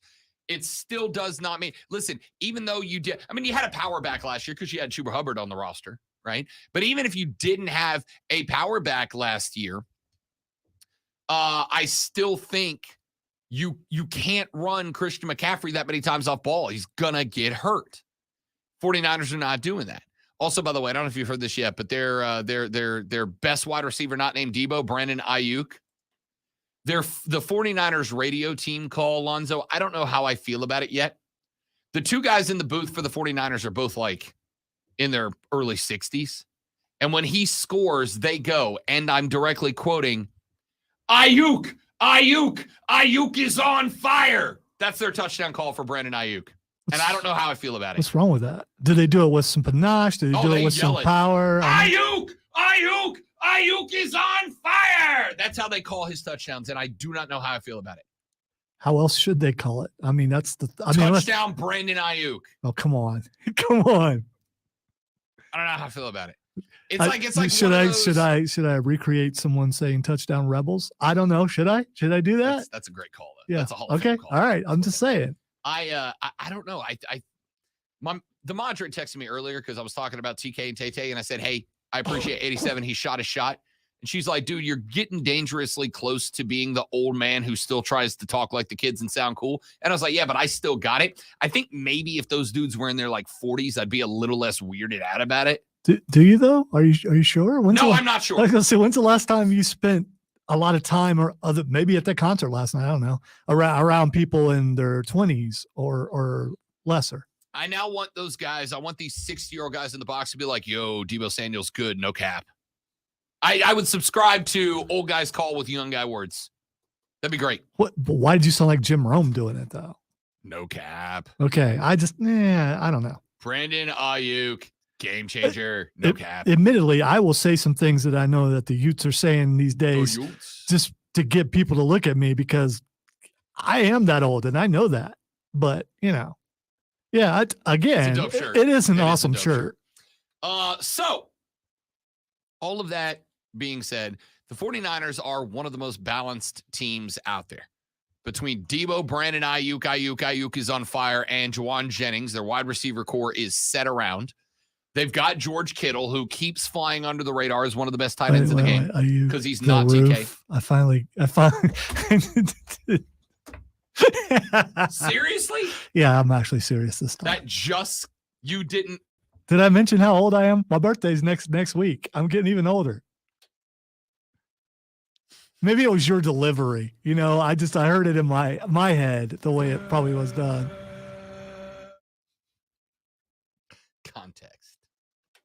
Context. All right, so I can't believe it took you that. Okay, George Kittle at tight end. Really, you can't believe it. I know I'm quick on some things, but then there are some things that I just did. It may take me a day. You can't be serious, man. You cannot be serious. Hello, John McEnroe. All right, so I think that Brock Purdy benefited from having one of the most balanced teams maybe ever in the NFL. I mean that around him last year. And if he doesn't go down, I think that team last year probably goes to the Super Bowl based on what they did to Dallas before that. But Philly went, and part of it was because, and I think that kind of proves the point, it is because in large part, not entirely, not solely, but in large part because of Jalen Hurts. So if you ask me who I want, Jalen Hurts or Kirk Cousins, I want Jalen Hurts. I want the guy who just brought his team to a Super Bowl versus the guy, because what I don't want to do is pretend like Kirk Cousins doesn't have a wealth, or did not last year have a wealth of weapons around him. But he's out Adam Thielen. They got KJ Osborne replacing that. That's a step down, even at 34. Who's that? Right. They lost Dalvin Cook. They got Alexander Madison and Ty Chandler stepping into that role. That's a step down. The Vikings do not have the balance and the talent that they had last year. So I got to go Eagles in this one tonight. And I don't think that is going out on a thin branch, but they're not worth the money line bet. They are sitting right now on the money line at minus 275. If you want to go Eagles, you got to go minus 110 on the spread, which is Eagles minus 6. They got to win by a TD or better. But I think they do. I think they are deeper. I think they are more balanced. And if it comes down to quarterback play, I'm not saying Jalen Hurts is that much better than Brock Purdy. He is. But I am saying Jalen Hurts has got more help around him. Unfortunately, Minnesota's still a deep ball threat. Yeah, I don't know about this game. I really don't. What are the Vegas odds on this? Minus 275 for an outright run for the Eagles. They are minus 6 on the spread right now. So they got to win by 7 or better for your bet to cash. So they think it's going to be fairly close too, right? I mean, closer would have been like what, minus 3? In the NFL, Colts Texans is minus 1. Chiefs Jags. Minus 3.5 in favor of Kansas City. Okay. All right. So minus 6 in the NFL. Despite Kadarius Toney. Correct. Okay. All right. Correct. Minus 6. I'll put it this way. There are 3 games with spreads that are deeper than that. Niners over the Rams. San Francisco's minus 8. Cowboys over the Jets. Dallas is minus 9.5. And what was the other one? I think there was one more. 49ers, Rams, Cowboys, Jets. Bills, Raiders. Buffalo's -9. So I want you to think about the teams that have -7 or deeper odds. The Bills do, the Niners do, and the Cowboys do, but the Cowboys are playing the Jets without Aaron Rodgers, right? So 6 points, the fourth widest spread in the National Football League this week. It is going to be all Eagles. That being said, I'm going to watch still because they still got Justin Jefferson. They still got Jordan Addison. They've still got TJ Hawkinson on a brand new contract from the tight end spot. There are chances for Kirk Cousins to go bananas tonight. There are chances for Kirk to convert some big time plays, to go aerial a number of times, and to potentially put up a couple of shock touchdowns to maybe knock the Eagles on their heels and shock them a little bit. The game could be interesting, but just based on depth and what we saw in week 1, I'm going to go Eagles cover -6 tonight. See, I was going to go Vikings here, and then I remembered a certain program director that we had about a decade ago who I cannot stand with all my being, who was a big Vikings fan, and I changed my mind. You're probably right. Eagles are going to win. Well, there you go. Because, as we know, Colonel Grudge, all my picks are based on, some sort of grudge. Ladies and gentlemen, it's Thursday, and you know what that means. When we come back, it's time for Fight Club! No, it's time for math. We're talking math. We got MJF v. Big Papa Pump. Who's got the greatest math-based promo? Big Bad Booty Daddy. We talk boxing, MMA, and pro wrestling. It's our combat sports segment. It is Fight Club with a great one. We come back on the Rob Brown Show with the Fan Upstate.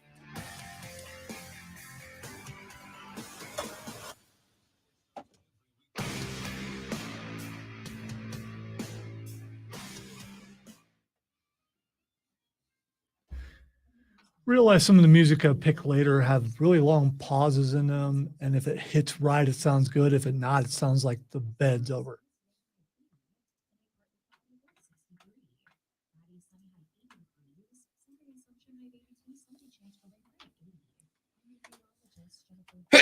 Bless you. Woo, excuse me, y'all.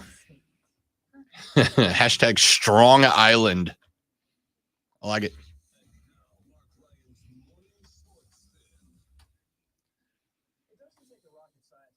Pardon me. Blah, blah, blah. Thanks, JD. There's another negative thing I have to say about the episode. The episode was great, talking about Ahsoka. The de-aging didn't work really well on Hayden entirely. Yeah, they don't have blockbuster budget for that, I'm assuming. Yeah, I know. There are certain parts of it if you move too much, you can tell that, and it's just, all the wow moments in the thing. For the record, those things show up big on a 75-inch HD. I bet.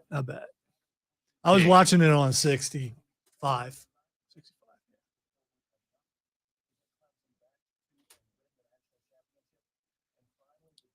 But Cameron, big time popping over there because of watching all the Rebel stuff and everything. Yeah. It's just as soon as he saw certain things, he's like, no, they're going to do that. Cool. It's like, all right, that's what they're going for. So.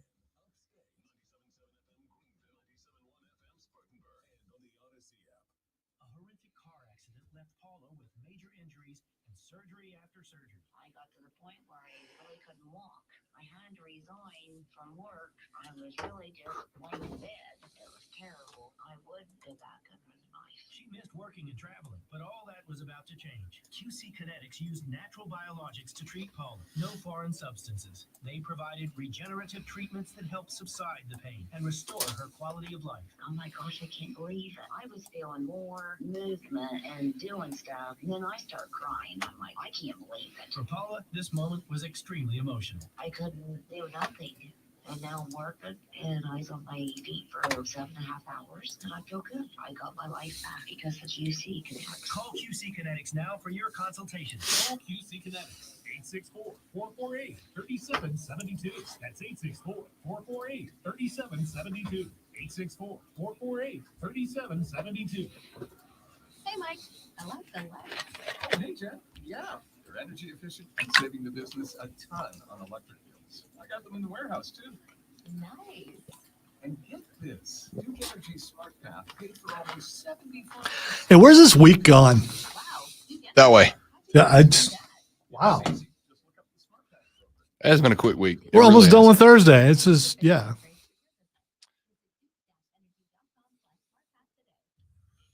Was this a full week for us? After last, it feels like the first one since like June. well, after last week, I don't know. Yeah. So I'm just like, yeah. Between holidays and vacations, it feels like this is the first normal week we've had since like June. Holidays, vacations, and illness. Correct. Yeah.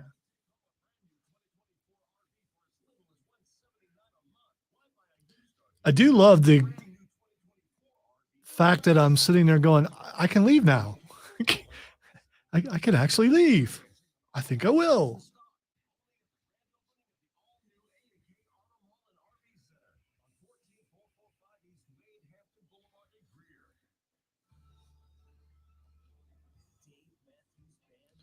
Uh-oh.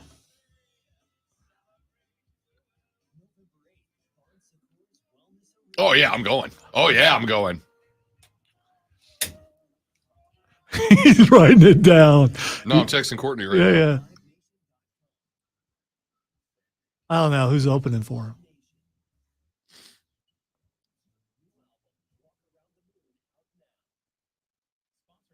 What day? November 8th, I thought is what November? they said. Yeah. Pretty sure it was November 8th.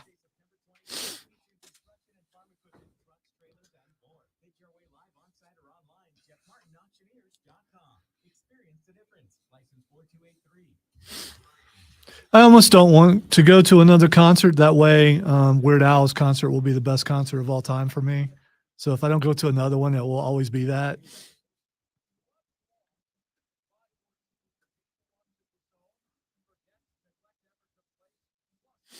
They do. You're right, man. Weeks do pick up speed during football season.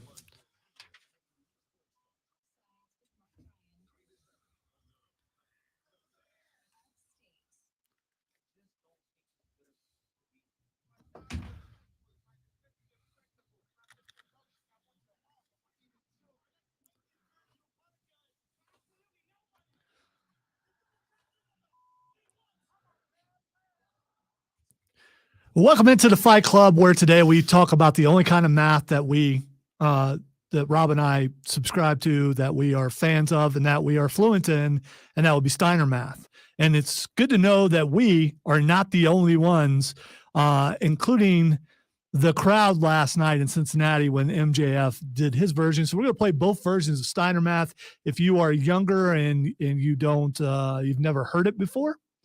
Scott Steiner was a large man, still is, not as big as he used to be, but he was known as Big Papa Pump. Bonus points if you can tell me the two wrestlers that promo was about.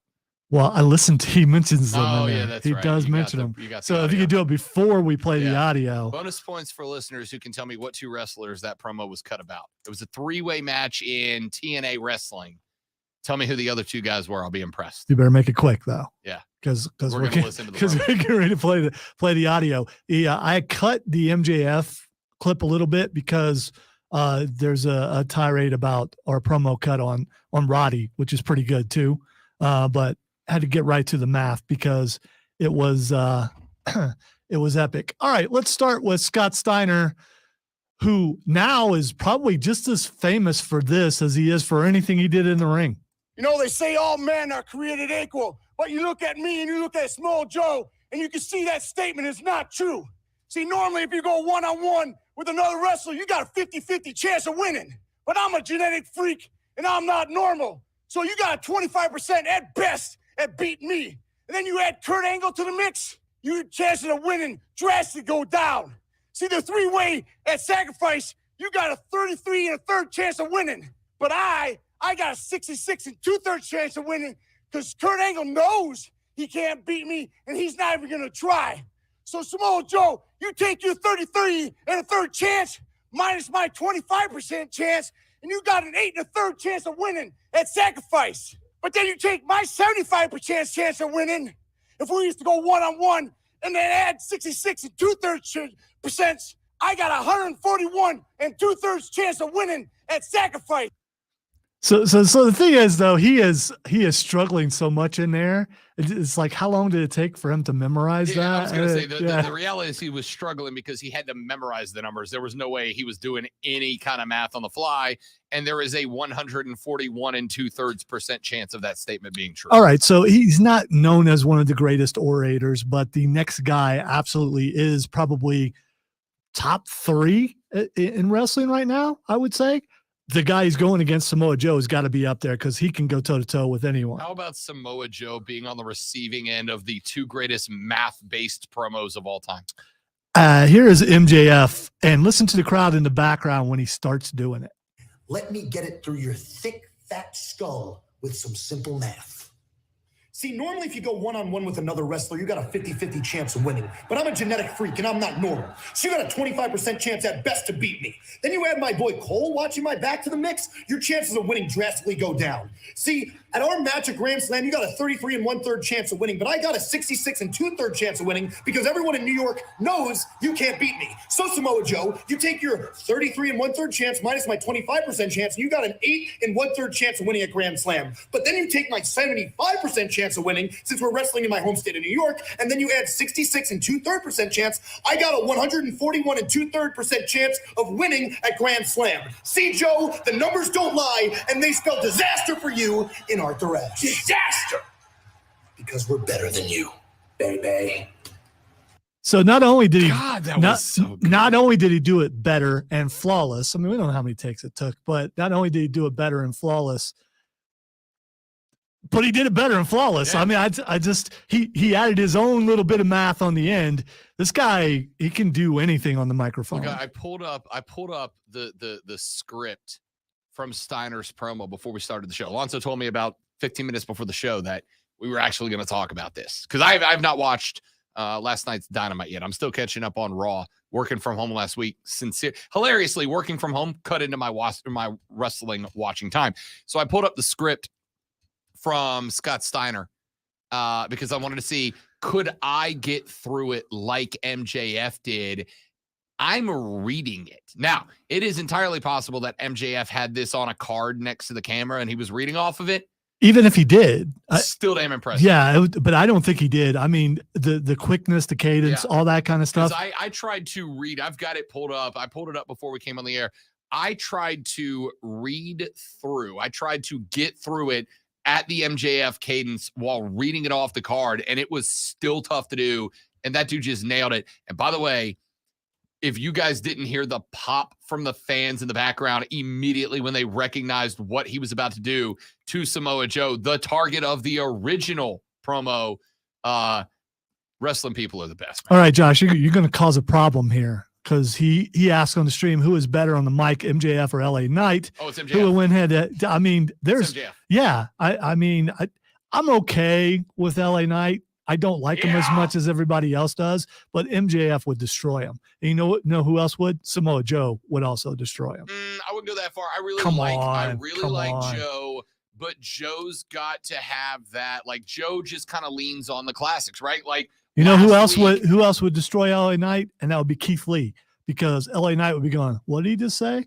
Anyway, go ahead. What were you saying? I think that when I look at Joe, who, by the way, I am a big Samoa Joe guy, if only because of the bleep you I walk away spot. All right. It's the greatest thing that's ever happened in wrestling is when dude goes top rope and Joe just moves. It's a great move. But Joe kind of it's a slow move too. It's not like a phenomenal. quick move. He just takes a step out of the way. It's great. But I think he leans on the classic, right? Like last week when MJF and Joe were on the mic in the ring together for the first time and the crowd started chanting bleep you Joe at him, he hit him with you guys sound like your moms. And I'm like, that doesn't really work the way that you think that it does in that spot, Joe. He is good, but I just need Joe to be the ruthless killer. Yeah, you're leaving out what they were actually saying. And even though it was what the crowd was saying, because you can't say that on these airwaves. Joe. It's a schoolyard response, I'm okay with it because he can go down low, he can go up high, he can do whatever he wants. All right, there's a ton of things to get to today, including some breaking news stories that happened while we've been on the air. One is a rumor and one is definitely breaking news. The grizzled young veterans, also known as part of Schism, are gone.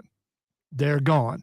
And here's the thing: they asked for the release today. They're gone or like they're gone from the company. Really? Gone. And the things I've been reading, and this is according to Meltzer and some other guys, the things I've been reading is they knew this was probably going to happen, and people are surprised they didn't write it into the storyline because they did a month ago when they were going up against the Creed, saying whoever loses has to leave the company, and the Creeds lost. But yeah, they're just gone. So I don't know how they're going to do this storyline wise, because those guys have been in, 4 roots, 1 tree. What are they going to do with that? Or is Schism over? I hope not, because I like Rob, really love the theme song. It's almost you don't want a faction to go away because you really love the theme song. Yeah, but they are gone. Yeah, we're going to get to that, James. And the next thing that's kind of breaking is that Jade Cargill's contract is up, and even comicbook.com just reported that she's going to WWE, and she has ties with Cody Rhodes because she trained at the Nightmare Factory.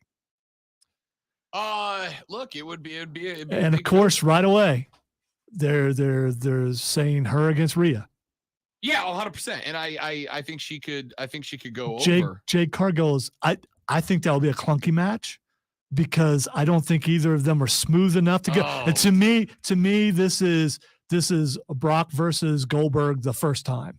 You know what it is? This is two, for the first time in a long time, I'd say this respectfully, 2 believably power first women wrestlers. Yes. And yes. you just don't get that. They tried to do that with Raquel and Rhea, and with all due respect to Raquel, she's just not in Rhea's game. Well, right one now. thing I don't like that they're doing now, and we talked about earlier in the week about how that they're kind of revising history, starting history over in a way, kind of rebooting. They kind of are leaving out China. They're trying to act like Rhea, and they're even saying the most dominant women's wrestler of all time. No, she's not. Well, I mean, look, you and I both know the reason that they acknowledge China as a Hall of Famer, but try not to bring her up on regular television is because of, and don't get me wrong, I absolutely believe China, after she left wrestling, was treated very unfairly, and it drove her to make decisions she made to survive. I fully believe that. But because of those decisions, they kind of like, hey, we now, because they went for a very long time where they didn't even recognize her. She just didn't exist. Right. And then they finally got to the point where. But I was in the midst of things that were still going on with her. So I think enough people kind of push back. Like, you guys realize that the reason she had to make those decisions is because of the fact that when she left, you guys, you didn't treat her like you did Triple H and all these other people that were in DX, and she was a major part of that movement. And so she was kind of driven to do this stuff to survive. So they've kind of walked that back. Yeah, but Rhea is never going to be China, because they're not going to put her in there actually against guys and have what do her you mean? win. She's been smoking every dude on the ring side. But because let me rephrase that. You are correct, because they are not going to do intergender matches anymore. And they're not allowed to retaliate against her and all those things. China actually got in there and she won She did. She won matches, and it was, by the way, believably entertaining to some degree, right? They can't do that anymore, but they are, and I think that is part of the reason that they are having Rhea hit dudes with moves that, it's not like she walks up from behind them and gives them the old below the belt shot. She's hitting them with clotheslines and Irish whips into the wall and all that, and it's working. But if you want to have somebody come in and be able to dethrone Rhea and start working towards, because at some point the Judgment Day storyline's got to come back down. It's still unbelievably over, so not yet. But if you're going to try to tell me that the only way to beat Rhea Ripley is power, Jade Cargill is, as of today, outside of maybe Piper Niven, because I'm not on board with Nia Jax. Sorry. Well, you know who is, and that's the next thing we're going to get to, is Nia Jax is being defended by Asuka. Yeah. And a lot of other people. Nia Jax, I think, is the last woman who actually was competing against guys. And it was unbelievably competing against guys. And Does she hurt people? Yeah, but so does Ridge Holland. So do a lot of wrestlers. You know what you do in wrestling sometimes? You get hurt. I mean, that's part of it. She made Becky Lynch famous by punching her in the face. No, If she hadn't done that, speaking of Becky Lynch, just because even though I complained about Angry Rob from yesterday, Angry Rob's about to return for the last little bit of the show. What a step down for Becky Lynch. No, it's they not. have nothing to do for her anymore. They want to appease her and make sure that she's a Grand Slam champion. So they send her down to let her, and this hurts Tiffany Stratton big time. No, it doesn't. Unless Tiffany can beat her later on, it hurts her big time. You build up Tiffany Stratton and then you say, you're not quite good enough. So we're going to bring down this person who we don't know what to do with in the main roster. Because of the fact that you are doing this and saying these things intentionally get under my skin, I am going to fire back now. You are falling for the thing that drives me up the wall the most about wrestling fans. You are being short-sighted. You are looking at an individual show and deciding that the results of an individual show are what is happening, and it is not. There is absolutely a building storyline here. And on top of that, you are correct. Part of the reason they did it is because Bex was the only one of the 4 horsewomen that did not get the NXT title, and now she can say that she has. Now, granted, is it a bit? I love Bailey's X towards her too. It's like about time you did that. I'm not done. Is it a bit of an asterisk? Is it a little bit of a second, like we needed to give you that to put you on the scoreboard? Yes, of course it is, but you also don't do that and risk diminishing what you have built the NXT Women's Championship into being for the sake of a nobody. You do this because whether you like it or not, Becky Lynch is still arguably the most popular and best merch selling female superstar that they have on the roster. So by sending her down and A, letting her become a Grand Slam champion, and B, now establishing her as the big baddie of NXT, if only for one run, and letting Tiffany Stratton have a run to claim her title back and earn that respect back, as opposed to the narrative you had of Tiffany Stratton is handed everything because she is a Golden Girl. You even further established Tiffany Stratton as a legitimate champ who has beaten somebody who needed to be beat. I think it's phenomenal. I think it's well done. I think it is taking advantage of an opportunity for the most popular superstar you have, who you do not have a main roster program for right now, not because she can't, but because you've got a bunch of other people with Damage Control, with Bianca Belair, with Charlotte, with Asuka, that you have convoluted this championship story with. If you throw Becky in there, it feels like a shoehorn. You put her down in NXT and let her have this run with the belt to become a Grand Slam champ with the rest of the 4 horsewomen. You have not only concluded that chapter of history, but you have set up Tiffany Stratton to have a run that is more than Cora Jade. It works out fine. Don't be dissing Cora Jade.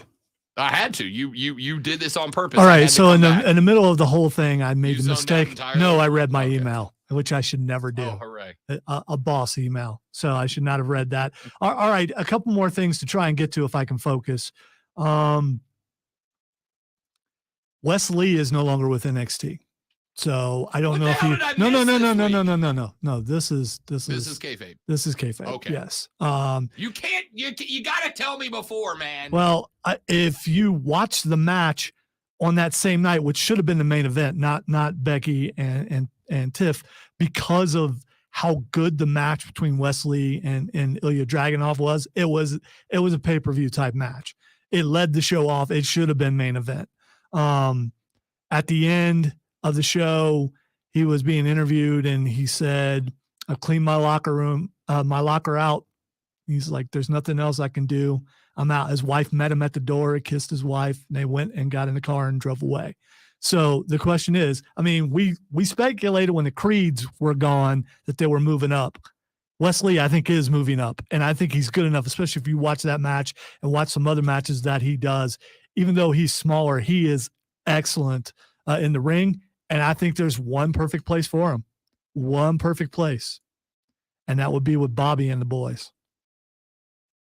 I don't hate that at all. Actually, I think I kind of like that. I will say, because they got the heavyweight covered, they've got the tag teams covered, and for the faction, you need that other guy to take some of the lesser titles, or what's considered lesser titles. I don't hate that at all. I think that's a good play. I think Wesley has the potential to be what H thought Johnny Gargano was going to be on the main roster when he brought him up, right? Like Johnny Gargano is a career NXT guy, and I love him. He's a great wrestler, but he doesn't fit. It doesn't feel believable there. I think Wesley could, because that little dude can bleeping go. So I think him with Bobby Lashley is actually a really good call. Yeah, and I hope that's what happens. I hope he doesn't move up and then nothing happens for him at all. But if you put him in a faction that's newly growing, that it has possibilities. All right, on WWE's website, apparently this is flared back up again. Edge has been taken off completely, and so now rumors are everywhere again that he is going to AEW, even more so now that he's not even supposedly, and I didn't check, but supposedly not on the veterans side or whatever. I got told that he got added back late last night, and I'll go ahead and check right now just because I'm curious. But I was told that he got added back late last night, and that may have it was either an oversight or somebody in control of that website has an absolutely hysterical sense of humor. One of the two. Which is pretty funny. Yes, it is. It'd be even funnier if Edge is calling him and say, hey, man, take me off. Yeah, just for a minute. Like 10 minutes. Just take me down for like 10 minutes. Let's see what happens. Yeah, he's back. Is he back on? Yeah. Okay. All right. That being said, the only reason he goes for the run is to either retire with or be retired by Christian Cage, president of the Your Dad's Dead Club. All right. The last thing that I want to bring up before we go to break is I can speak for Rob in this, in our desire to purchase a Don Callis painting, and they get better and better. And I just think one would look or several would look good either in this studio or the office or both. And I don't know if they're selling them yet. I'm guessing they'd be on velvet because it just makes sense. And we want one. Are you going to dispute that? Don Callis is the best. All right. Sorry to say it. Don Callis is the best. He is the best. Don Callis is becoming to AEW what Paul Heyman is to WWE. Just you can stick anybody across the ring from him, and he's going to elevate that feud by running his mouth. And then every now and then he's going to get kicked in the head, and we're all going to cheer. And then he's going to come out and do it the next week, and we're going to fall for it again. He's phenomenal. He's phenomenal. Ladies and gentlemen, boys and girls, let's come back with what the X is going on. By the way, for the texter that asked me a minute ago why it is we haven't broken down tonight's college football games, it's very clearly because you haven't seen tonight's college football games. There are two: Bethune-Cookman at the University of Miami and Navy at Memphis. So you let me know which one of those contests you want me to jump into. Come on, Ray. I mean, even for you. I mean, come on. Come on, Ray. Back after this on the Rob Brown Show in the Fan Upstate. Ray, are you walking? Okay. Yeah, I am actually. I need to. All right, guys, we'll be back in just a minute with Twitter trending topics.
AmericanEagle.com. I'm known for 25 years. In my career, I learned that success isn't just talent. 2020 Mountain Dew Voodoo? What? I don't even know what that is. Oh, Billy. Oh, Billy. Heard of it before. They'll ensure your website is user-friendly, responsive, and optimized for search engines. AmericanEagle.com also provides ongoing support and digital marketing strategies that will keep you ahead of the competition. They even host a podcast. Whether you're a medium to large business or a big-time player, AmericanEagle.com is the top choice. Visit www.americaneagle.com for website design www. solutions that deliver efficient Yeah. results. Go to AmericanEagle.com or call them at 877-WEB-NOW1. Prescriptions require online consultation with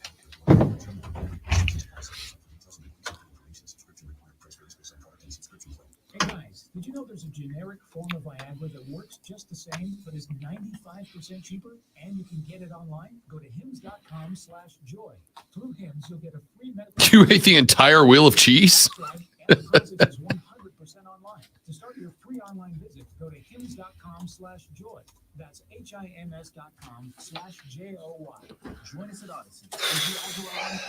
Brick killed a guy.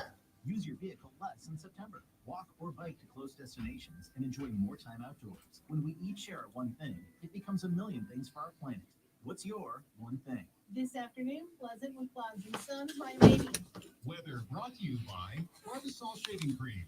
Feeling great starts with a great shave, and great shaves start with Barbasol Shaving Cream. Close shave, America. Close shave, Barbasol. From the Ingalls Market Studio, the best of the Upstate. 97.7 FM Greenville. 97.1 FM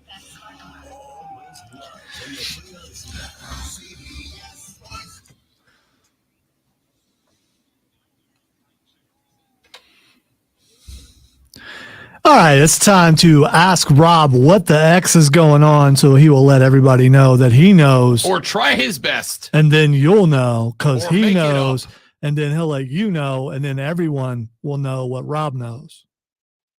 Yeah. Sure. All right. The first thing that's trending is something that admittedly, do you see those things and you go, oh man, why is that? I am not clicking on that.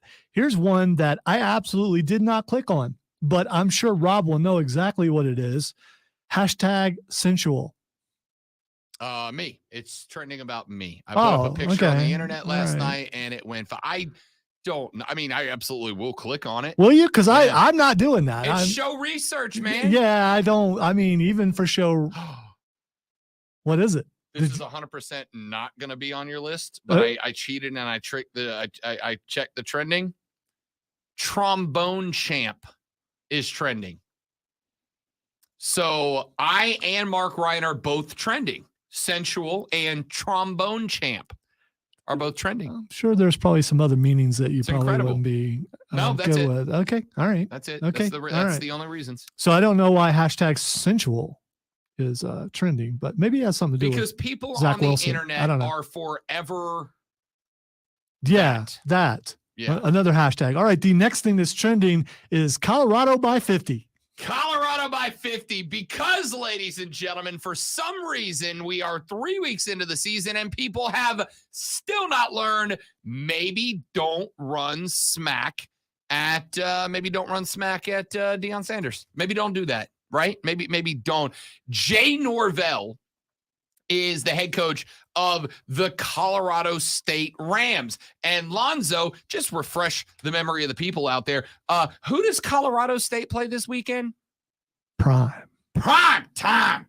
They take on Colorado. Norvell said, quote, I sat down with ESPN today. I don't care if they hear it in Boulder. I told them I took my hat off and I took my glasses off. I said, when I talk to grownups, I take my hat off and my glasses off. That's what my mother taught me. Of course, likely a thinly veiled, if not entirely unveiled shot at Deion Sanders, who doesn't ever do that.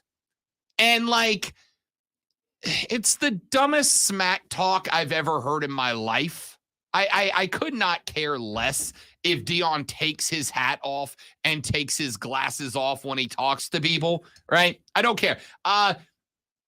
There's one place I take my hat off, and that's my grandma's house, and that's out of respect to my grandma, but I don't care about anybody else's. So my hat, this is a dumb thing. Why would you run? If you're going to run smack at Prime, is this the best you can do? You know, the Because band. if so, Jay, I advise you, don't do that. I'm going to do an old man reference here. The bandit only takes his hat off for two things. I'm just going to go with. I hope Rob at least got the reference. He probably didn't. I did not, Yeah, to be honest with you. Smokey and the Bandit. That's Yeah, why it's been a long time since Yeah, I've seen yeah, I that know. movie. I said I was going old here. That being said, you know what I am going to say, Lonzo? Colorado by 50. Yeah, you don't do that, dude. I mean, if anything, now I think people are going to want to get famous every week by saying it, knowing they're going to lose. The last thing that's trending is Hayden Christensen.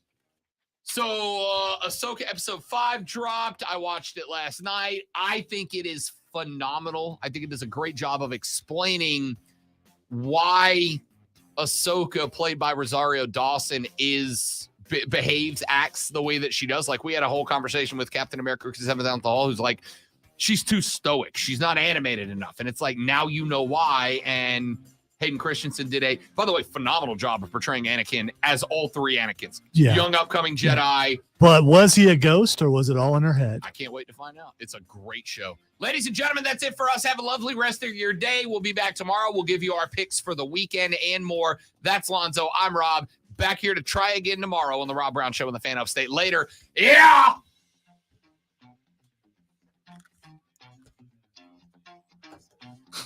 Thanks, Keegan. Show director Keegan. Yeah, I was trying, dude. You know, this one matters because there's math involved and not Steiner math. You got a 33.3% chance of me ending the show on time. But see, I'm a genetic freak, so I got a 75% chance of ending the show on time. You take that 75% and you add the 33.3% chance, and I got a 143.1% chance of ending the show on time. And by the way, I was able to add the entire time he was doing that because I'm that good.